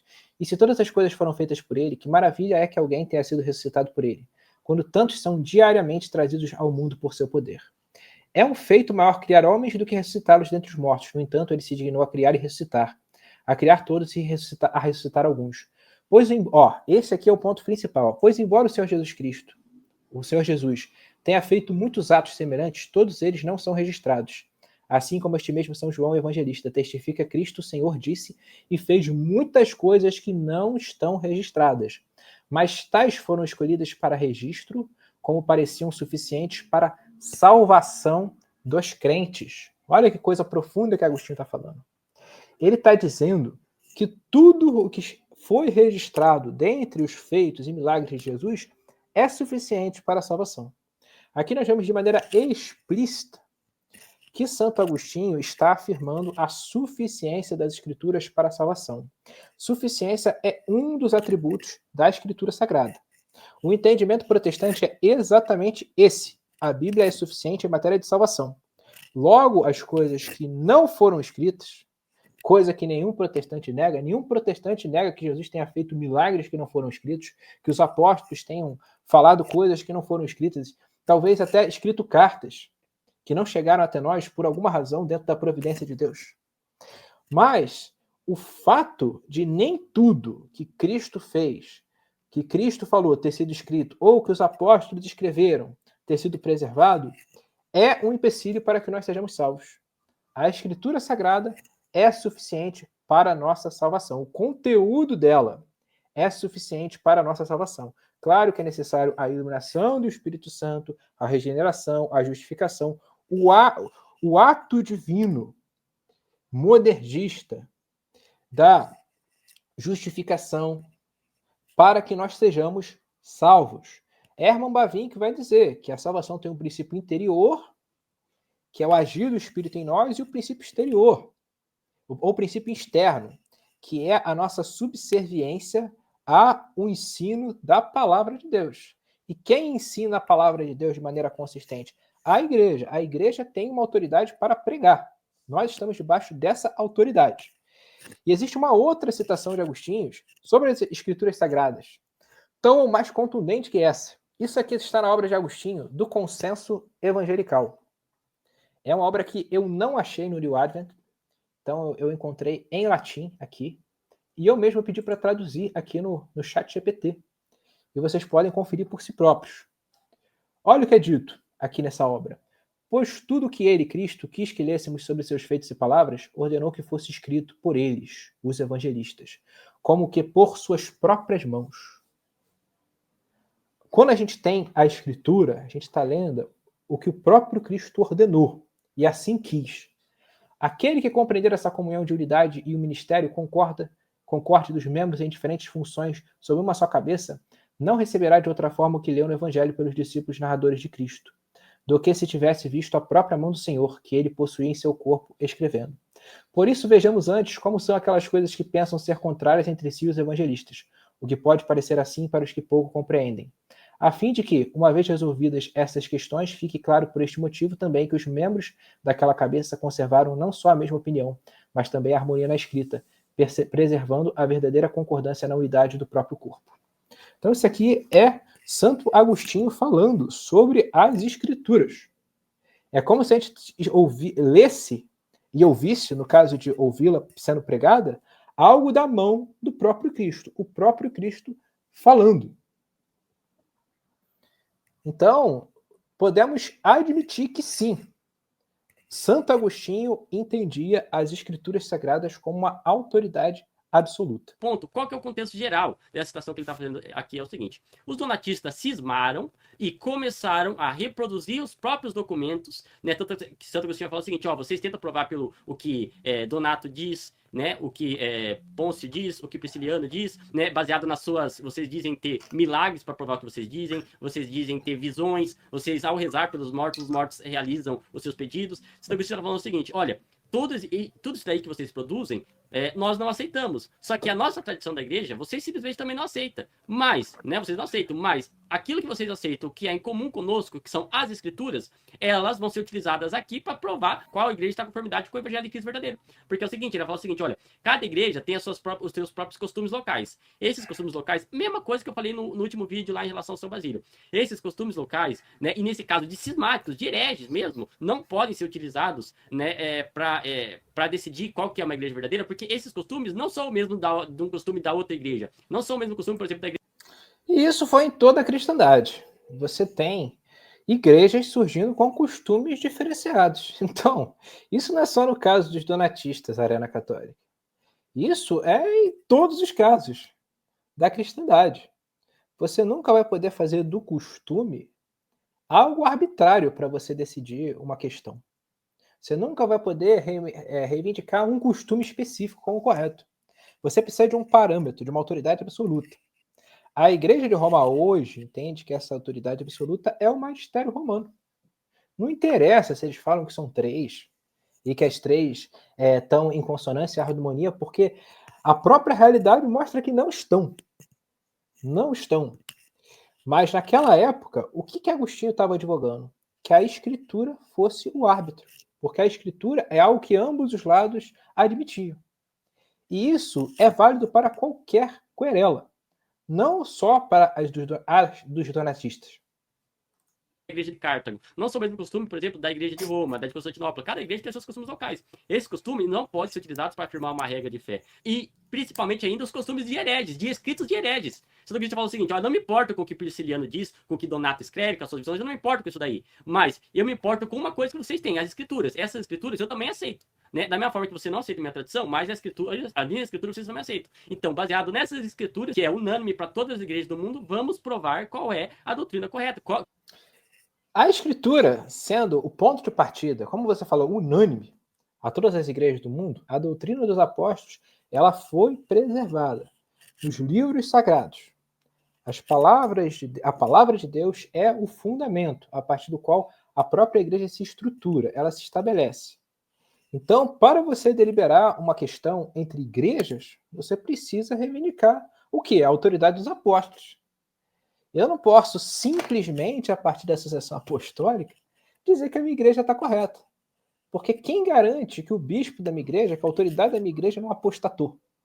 Então, o que Agostinho estava fazendo era, para além de qualquer outra autoridade, estabelecer a escritura. Gente, isso aqui ficou muito claro. Né? Esse sujeito aí, ele está usando claramente de um não sequitur. Ele admite que Agostinho, nesse caso, ele quis usar as escrituras sagradas, aquelas especificamente que ambos os lados concordavam, e ele vai dizer que a razão é que os costumes eram diferentes, a tradição das igrejas era diferente, mas a Bíblia, pelo menos parte dela mesma. Logo, a Bíblia era o critério para a solução dessa querela. Ele admite nesse contexto somente para logo depois negar com mero apelo retórico. Reparem, gente, aqui não existe absolutamente nenhuma contraprova ao que eu falei. Até então, ele está simplesmente falando que não, no caso que você falou, Gabriel, de fato, eram as escrituras, mas não em outro. Mas cadê o outro? Ele não traz, ele não trouxe. Ele fica falando, evitando meus argumentos. Quem está com a verdadeira, quem é a igreja verdadeira. Né? Tanto é que ele vai dizer isso posteriormente, e o próprio ajudando vai citar, eu vou até colocar o trecho aqui na tela, da citação dele, de Santo Agostinho, né, dessa mesma obra, provando o que eu estou falando. Presta atenção. Ó, pessoal, peguei aqui o texto, é esse texto aqui do Rachidon, que ele vai citar posteriormente do livro, né? Tá no capítulo 3, né, nessa obra contra Donato, verso 5. Olha só o que vai dizer. Não deixe que essas palavras sejam ouvidas entre nós. Eu digo e você diz, né? Ou seja, o que Agostinho diz, o que Donato diz, né? Mas vamos ouvir. Assim diz o Senhor. Pois há certos livros, presta atenção agora, pois há certos livros de nosso Senhor em cuja autoridade ambos os lados concordam. Lá vamos procurar nossa igreja, lá vamos julgar nossa causa. Deixe que sejam removidos de nosso meio as coisas que citamos uns contra os outros, ou seja, os escritos de Donato, que ele vai citar antes, né? Ele tá citando os escritos de Donato, de Pôncio, né? Outros escritos que vocês têm aí, de hereges, escritos hereges, né? E ele continua, né? Não com apoio. Estamos uns contra os outros, não com apoio. Você vê que o cara até dá uma gaguejada, né? Porque isso que ele está falando é simplesmente o que eu trouxe. O que eu trouxe é Agostinho estava diante de uma querela com os donatistas, eles tinham os livros esquisitos, tinham costumes esquisitos. Agostinho estava simplesmente dizendo: há livros que os dois lados concordam. Então vamos discutir a partir desses livros. O que ele está trazendo de inovador aí? Gente, pelo amor de Deus, vocês acham que esse sujeito aí refutou o que eu falei? Dos livros canônicos divinos, mas de outras fontes quaisquer. Talvez alguém possa perguntar, por que eles já removeram essas coisas de vosso meio? Porque não queremos a Santa Igreja aprovada por documentos humanos, mas sim pelos oráculos divinos. Ou seja, o que Santo Agostinho está falando aqui? Ele está falando o seguinte, olha, eu aceito as escrituras e você aceita as escrituras. Agora, isso que o Donato, isso que esses hereges que estão junto com vocês escrevem, eu não aceito. Né? Da mesma forma que vocês não aceitam o que eu ou que os nossos doutores que são contra vocês dizem. Portanto, vamos ficar no nosso elemento comum, que são as escrituras. E essas escrituras que são aceitas. Olha só, vamos ficar no elemento comum, que são as escrituras. É exatamente o que eu defendo hoje para o debate entre protestantes e católicos. A gente ficar nas escrituras que a gente concorda. A maior parte do cânon protestante, do cânon católico, é exatamente igual ao cânon protestante. Então vamos discutir a partir da Bíblia, porque a gente concorda com isso. Mas agora, quando você vai discutir com um papista sobre a Bíblia, ele fala, não, só sobre a Bíblia eu não discuto. Por quê? Porque ele sabe que ele vai levar uma surra. Vai levar uma surra, porque os ensinamentos da Igreja Católica Apostólica Romana estão claramente em contrariedade com o ensinamento dos apóstolos e dos profetas. Pelo mundo inteiro e não por uma ou outra comunidade, vão provar qual é a igreja verdadeira. Esse é o contexto que Santo Agostinho está colocando aqui. Ele não está colocando o princípio que necessariamente tudo que alguém fala eu vou constatar pelo que está escrito aqui, sabe, nas escrituras, para ver se você está falando a verdade ou não. Não é isso. Não é isso. Você vê que isso aqui é um não procede, um não sequitur claro. Ele primeiro falou, estamos diante de uma querela, vamos resolver com o quê? Com as escrituras. Aí ele fala, não é isso que Agostinho está dizendo. Olha que coisa absurda. Olha que coisa absurda. Ele engana as pessoas que não conseguem seguir uma linha de argumentação. Ele pega o que eu falei, até explica o que eu falei, para depois falar que não é assim. Sem trazer uma única contraprova. Se esse não é um princípio normativo para a solução de querelas, a partir de Santo Agostinho, numa situação em que você tem uma igreja cismática, que também se dizia verdadeira, olha que coisa curiosa. Os donatistas, eles falavam que eles eram a igreja verdadeira, porque era a igreja dos mártires. E do lado da igreja católica, que Agostinho estava, eles se diziam a igreja verdadeira. Então, como que a gente vai decidir essa questão? Pela Bíblia. Pela Bíblia. Pura e simplesmente. Mas ele está aqui criando outras possibilidades, que ele não traz à tona uma contraprova. Você já não trouxe aí outros textos? Por que não vai trazer um que Agostinho pegou uma situação em que ele estava na igreja católica, ia resolver uma querela com outro grupo, reivindicando a tradição.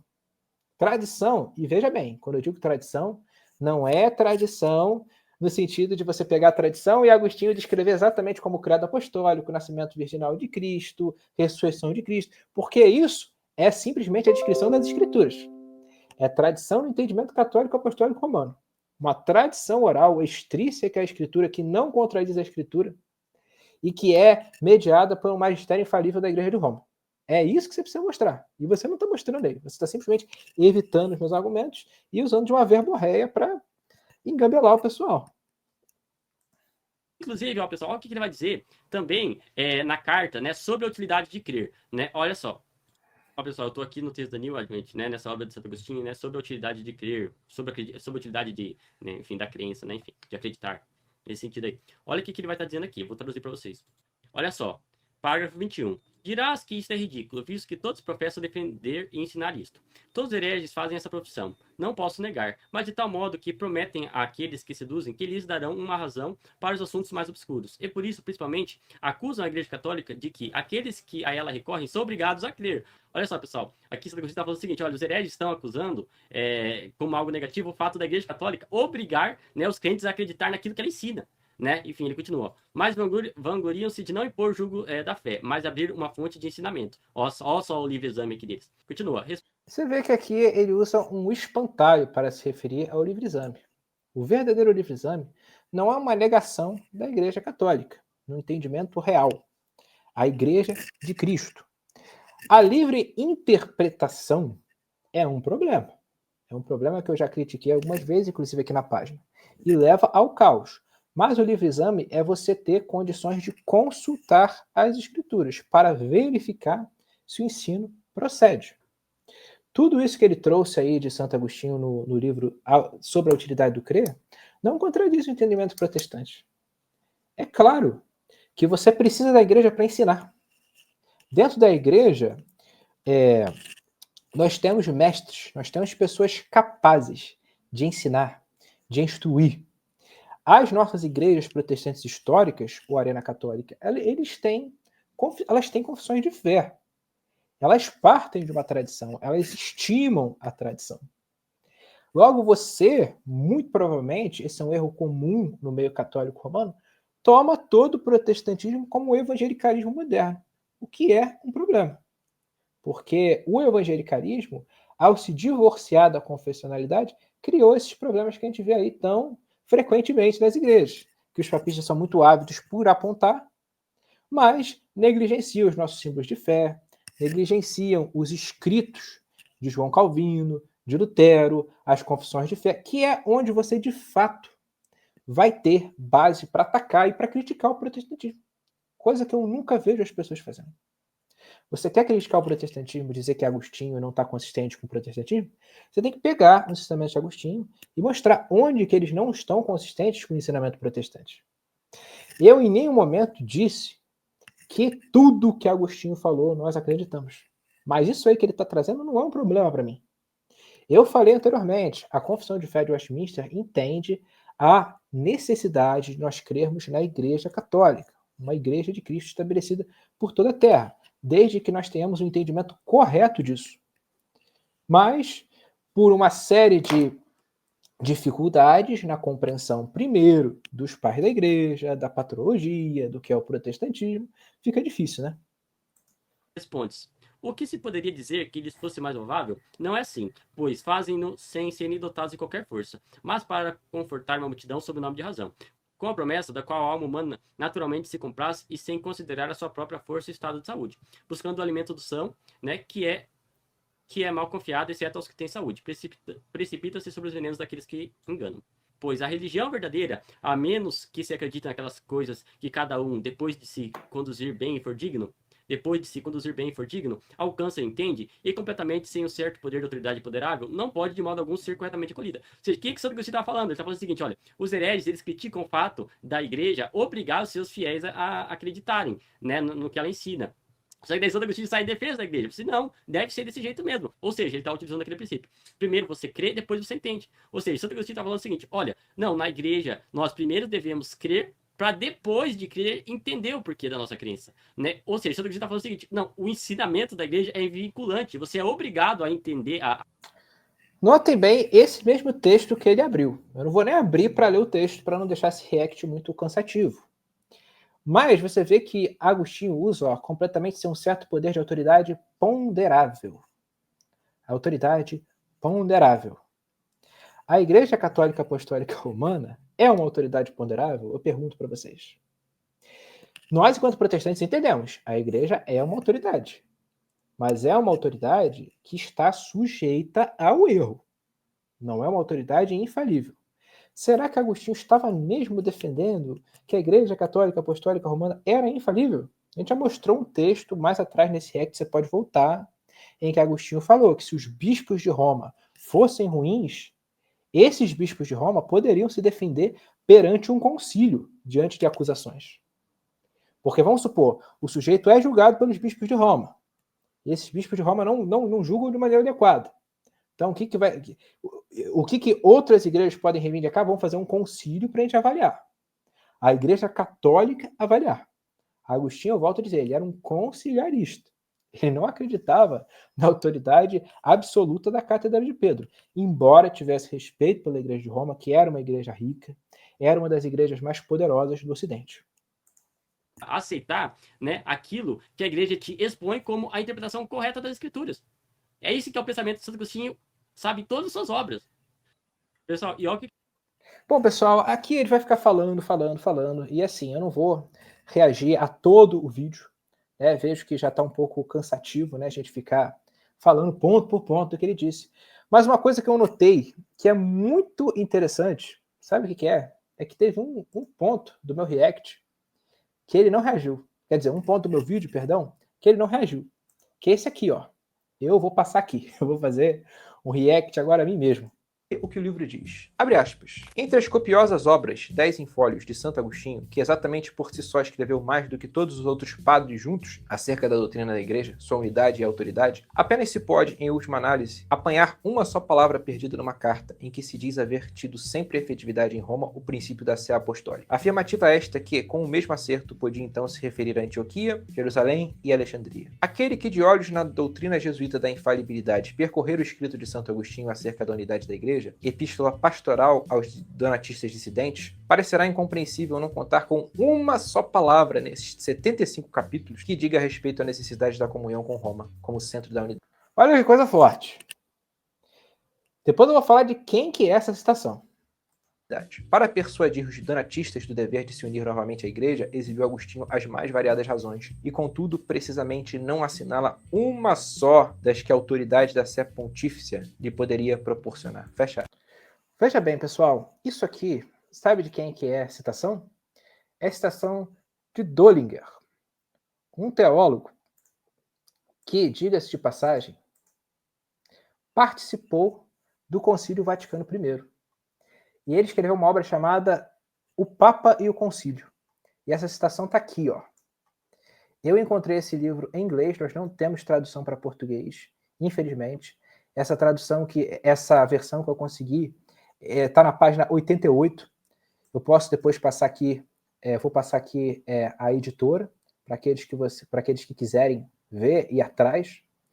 Mas, para vocês verem aí claramente, nós temos um autor católico romano que participou do Vaticano I, foi um dos maiores teólogos da história da Igreja, era também historiador, e reconhece que Agostinho ele não tinha essa fé numa supremacia de Roma. Isso foi algo construído ao longo do tempo. Esse Agostinho que a Igreja Católica acredita, e que esses papistas de internet fazem parecer que é um legítimo defensor do papismo, não existe. É uma caricatura, é uma construção. Quer saber o ponto da Igreja verdadeira? Não é com base em argumentos de autoridade, mas é com base na conformidade com as palavras do próprio Cristo, segundo o Bispo de Bona. Aliás, se eles donatistas se mantêm na Igreja, eles devem mostrar pelos livros canônicos dessas divinas escrituras somente, pois nós não dizemos que deve ser feito porque estamos na Igreja de Cristo, ou porque o Epitato de Milésio, ou Ambrósio de Milão, ou inúmeros outros bispos da nossa comunhão recomendaram esta Igreja a que pertencemos, ou porque é exaltada pelos concílios dos nossos colegas. É plenamente possível, meus irmãos, a gente reconhecer a autoridade da Igreja, dos pais apostôlicos, dos concílios, da própria tradição, mas nós, em circunstância alguma, podemos colocar essas formas de autoridade acima das Escrituras, ou tornar... Exatamente. Só aqui, respaldando o que eu falei. Você reconhece as autoridades, mas não acima da Escritura. essas formas de autoridade. De novo, pessoal, aqui, o que acontece? Nesse texto aqui de Santo Agostinho, o que ele está falando? O que ele está dizendo? Ele está dizendo o seguinte, Santo Agostinho, ele está dizendo o seguinte, olha, que a opinião particular de um bispo, né, sem, ou algum clérigo sem base, tanto nas escrituras, ou também na tradição, que ele vai falar dos textos, mas enfim, que a mera opinião dele, a autoridade pela autoridade, sem ele dar a justificativa, não pode ser seguida como uma verdade absoluta. É porque, pessoal, ele tá refutando o argumento dos donatistas, que fala o seguinte, não, Donato escreveu, portanto deve ser verdade. Ele tá falando o seguinte, ó, tá, mas da onde Donato está tirando isso daí? Ele tá falando o seguinte, nem nós, só porque um bispo ele diz algo é necessariamente verdade. Não, tem vários critérios para que o bispo exponha de fato a verdade a ser seguida, que é tanto seguindo as escrituras quanto a tradição, né, e o consenso, né, da igreja. Você vê que o sujeito, ele dá uma forçação de barra violenta, né? O texto de Agostinho tá aqui, ó. Eu vou mostrar ele aqui porque a cabeça dele cobriu o texto, né? O texto é esse daqui. Se eles, os donatistas, se mantêm na igreja, eles devem mostrar pelos livros canônicos nas divinas escrituras somente. Ó, só essa frase aqui já é clara. Para você ver que Agostinho está dizendo de maneira explícita. Se os donatistas eles estão na igreja católica, isso deve ser mostrado pelos livros canônicos da escritura. Pois nós não dizemos que o que deve ser crido porque estamos na igreja de Cristo, ou porque o Epitato de Mileve, ou Ambrósio de Milão. Olha como é que o argumento dele é furado. Ele diz que Agostinho está combatendo o argumento dos donatistas, que falavam que seguiam Donato, que seguiam seus bispos cismáticos. Mas Agostinho está falando que o próprio bispo de Hipona pensava e se portava diferente dos donatistas precisamente porque ele não reivindicava a autoridade de Ambrósio, a autoridade de Epitato de Mileve, que eram bispos ortodoxos. Agostinho está falando o seguinte, vocês ficam reivindicando os bispos de vocês, eu não fico reivindicando os bispos da Igreja Católica. Se vocês querem provar que vocês são ortodoxos, vocês devem se mostrar em conformidade com as divinas escrituras. E ele continua, ou inúmeros outros bispos da nossa comunhão recomendaram esta igreja a que pertencemos, ou porque exaltada pelos concílios dos nossos colegas. Olha, ele está colocando a conformidade com as escrituras até mesmo acima dos concílios. Pessoal, veja bem, para você entender isso aqui, você não precisa ser um expert, isso aqui é interpretação de texto. O cosplay de Kung Lao lá, ele não sabe interpretar texto. Ou ele está tentando engambelar vocês. Porque o sentido do que Agostinho falou é muito claro.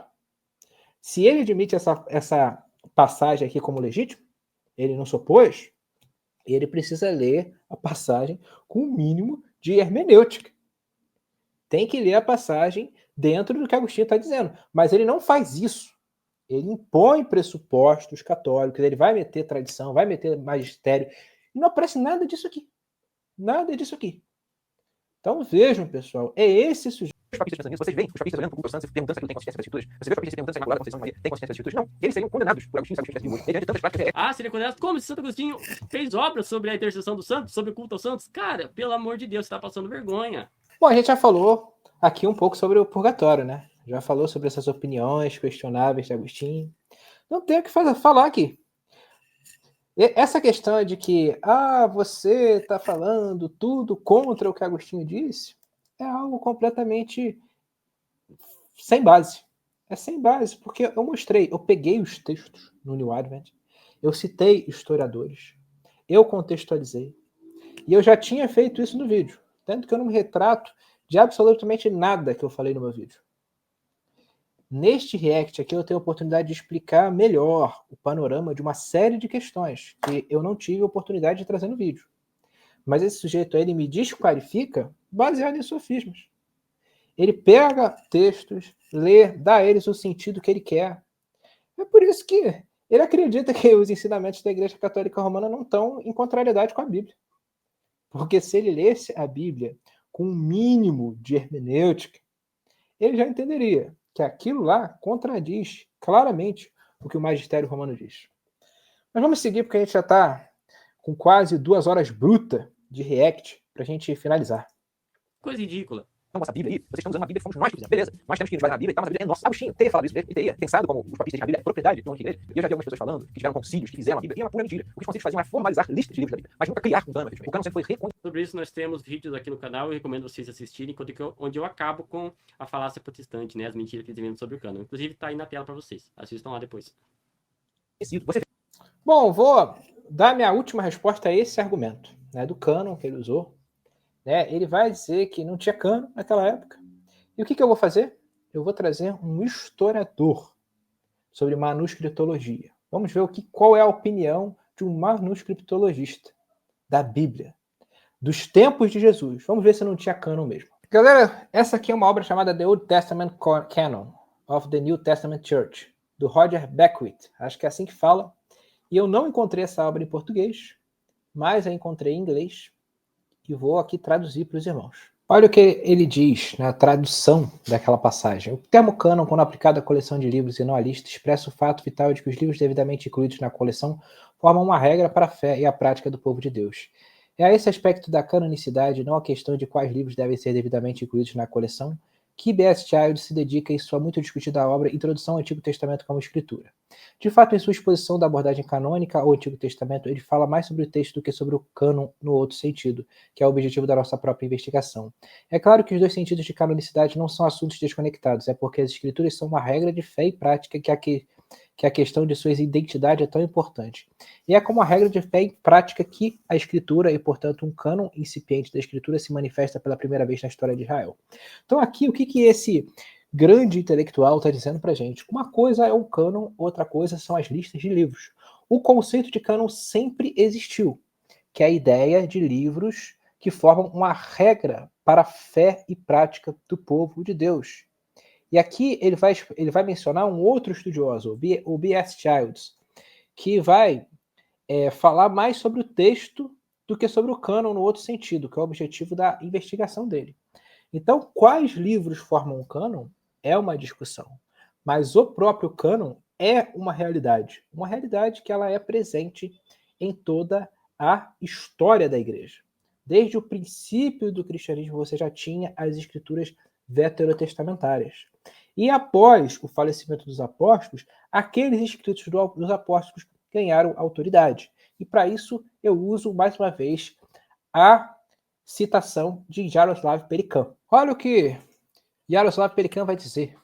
O cânon do Novo Testamento é a escritura autoritativa. Para a história da doutrina, é o predicado da sentença que tem de ser especificado, e não o sujeito. O desenvolvimento do cânon é uma área fascinante e importante de pesquisa, e cuja história exige nova investigação à luz dos textos sob consideração neste capítulo. Mas a doutrina sobre a autoridade da escritura, em vez do processo pelo qual o escopo e a extensão do cânon foi determinado, que nos preocupa aqui. Historicamente, a doutrina e o processo, sem dúvida, interagem no exato ponto com o qual essa seção está lidando, o critério da apostolicidade. Conforme John Knox observa, a canonicidade e a apostolicidade se tornam termos quase sinônimos, isso aqui na igreja primitiva. O argumento se moveu de ambos os lados. Segundo a Pedro, uma vez que presumivelmente foi escrita por um apóstolo, deve ser reconhecida como canônica. Hebreus, por merecer claramente a condição de canônica, deve ter sido escrita por um apóstolo. A lista desses livros canônicos ou apostólicos continua a oscilar durante séculos. O que não oscilou foi a doutrina, formulada com precisão pela primeira vez contra as heresias descritas nesse capítulo, que no cânon do Novo Testamento foram registradas como as vozes dessa igreja, da qual toda a igreja tem sua origem, as vozes da cidade-mãe dos cidadãos da Nova Aliança, a voz dos apóstolos de Cristo. Então você vê que o conceito de cânon ele continua na igreja, mas ele tem a sua raiz no Antigo Testamento, como o outro historiador citado, o outro estudioso citado menciona. Das mais expressivas e conhecidas são dos fariseus e dos saduceus. Quando Jesus disputava com os fariseus, ele usava todo o Antigo Testamento. Tudo indica que os fariseus sustentavam o mesmo cânon veterotestamentário e nós sustentamos o Novo Testamento. E Jesus, para disputar com os fariseus, recorria aos livros do Testamento. Não, isso é mentira. E, de novo, tá lá no meu vídeo. Então, assistam lá, onde eu refuto essa história. Os judeus não tinham cânon decidido nessa época ainda. É pura mentira. Aí entra o que eu falei. O fato de existir discussões sobre o cânon não quer dizer que não existia o cânon. Tanto que você vê Jesus em várias ocasiões citando as escrituras.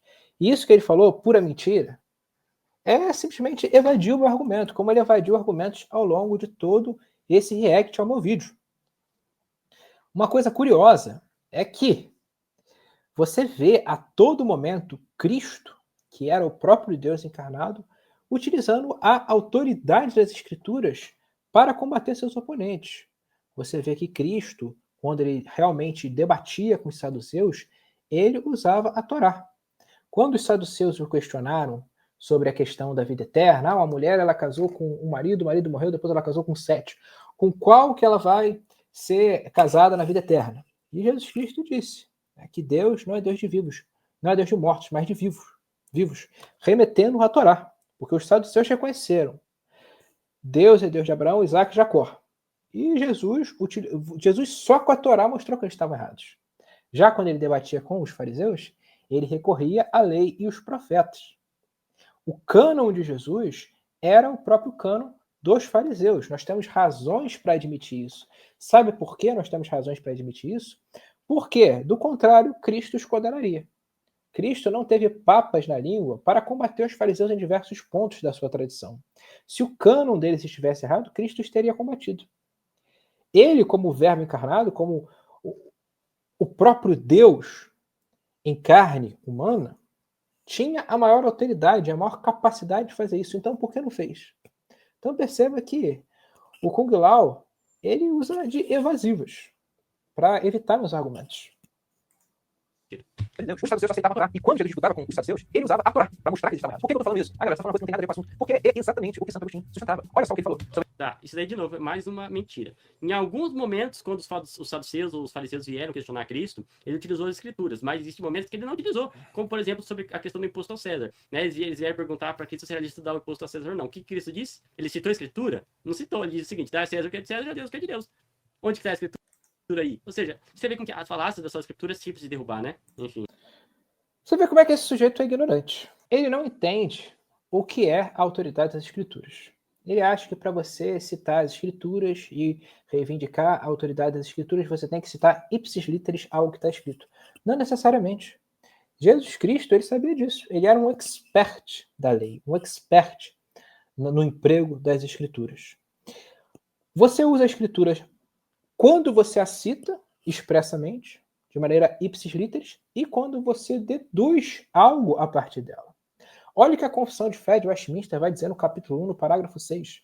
Todo o conselho de Deus concernente a todas as coisas necessárias para a glória dele, para a salvação, fé e vida do homem, ou é expressamente declarado nas Escrituras, ou pode ser lógica e claramente deduzido dela. A Escritura nada se acrescentará em tempo algum, nem por novas revelações do Espírito, nem por tradições dos homens. Reconhecemos, entretanto, ser necessária a íntima iluminação do Espírito de Deus para a salvadora compreensão das coisas reveladas na palavra, e que há algumas circunstâncias quanto ao culto de Deus e ao governo da Igreja, como as ações e sociedade humanas, as quais têm de ser ordenadas pela luz da natureza e pela prudência cristã, segundo as regras gerais da palavra que sempre devem ser observadas. Então isso aqui é a confissão de fé do Westminster. De novo, volto a falar, vocês papistas querem atacar o protestantismo? Vocês têm que atacar as confissões de fé. Não é ficar atacando livre exame, que vocês misturam com livre interpretação e fazer essa confusão. Quando Cristo diz, dá a César o que é de César, ele está promulgando um ensinamento canônico. Primeiro porque ele é Deus, e porque aquilo é Escritura. O dá a César o que é de César está na Escritura. O cânon não estava fechado ainda nos tempos de Jesus. Você tem o ensinamento apostólico e que consolida, que fecha o cânon da nova aliança. Não obstante, até mesmo quando Cristo diz, dai a César o que é de César, dai a Deus o que é de Deus, ele está evocando a lei. E eu posso provar isso. O que é a lei? A lei é a lei mosaica? Sim, Moisés ele expôs a lei. Mas a lei, de maneira geral, é a vontade de Deus. Para que o homem foi feito? Para glorificar Deus e gozar dele eternamente. Assim diz o nosso catecismo de Westminster.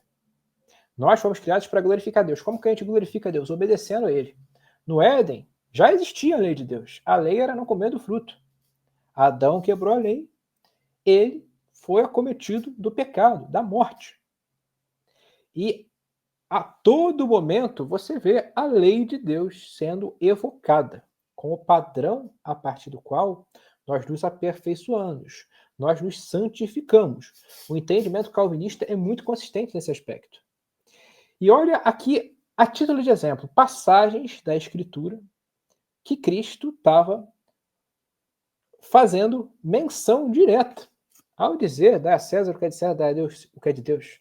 Daniel capítulo 2, verso 21 diz, ele muda os tempos e as estações, remove reis e estabelece reis. Isso falando sobre Deus. Deus, ele remove reis e estabelece reis. Quando Cristo diz, dá a César o que é de César, ele está reconhecendo César como autoridade, mas uma autoridade estabelecida por Deus. É por isso que São Paulo vai dizer em Romanos capítulo 13 que os magistrados são diáconos de Deus, são servos de Deus. Ele está falando algo totalmente novo? Não.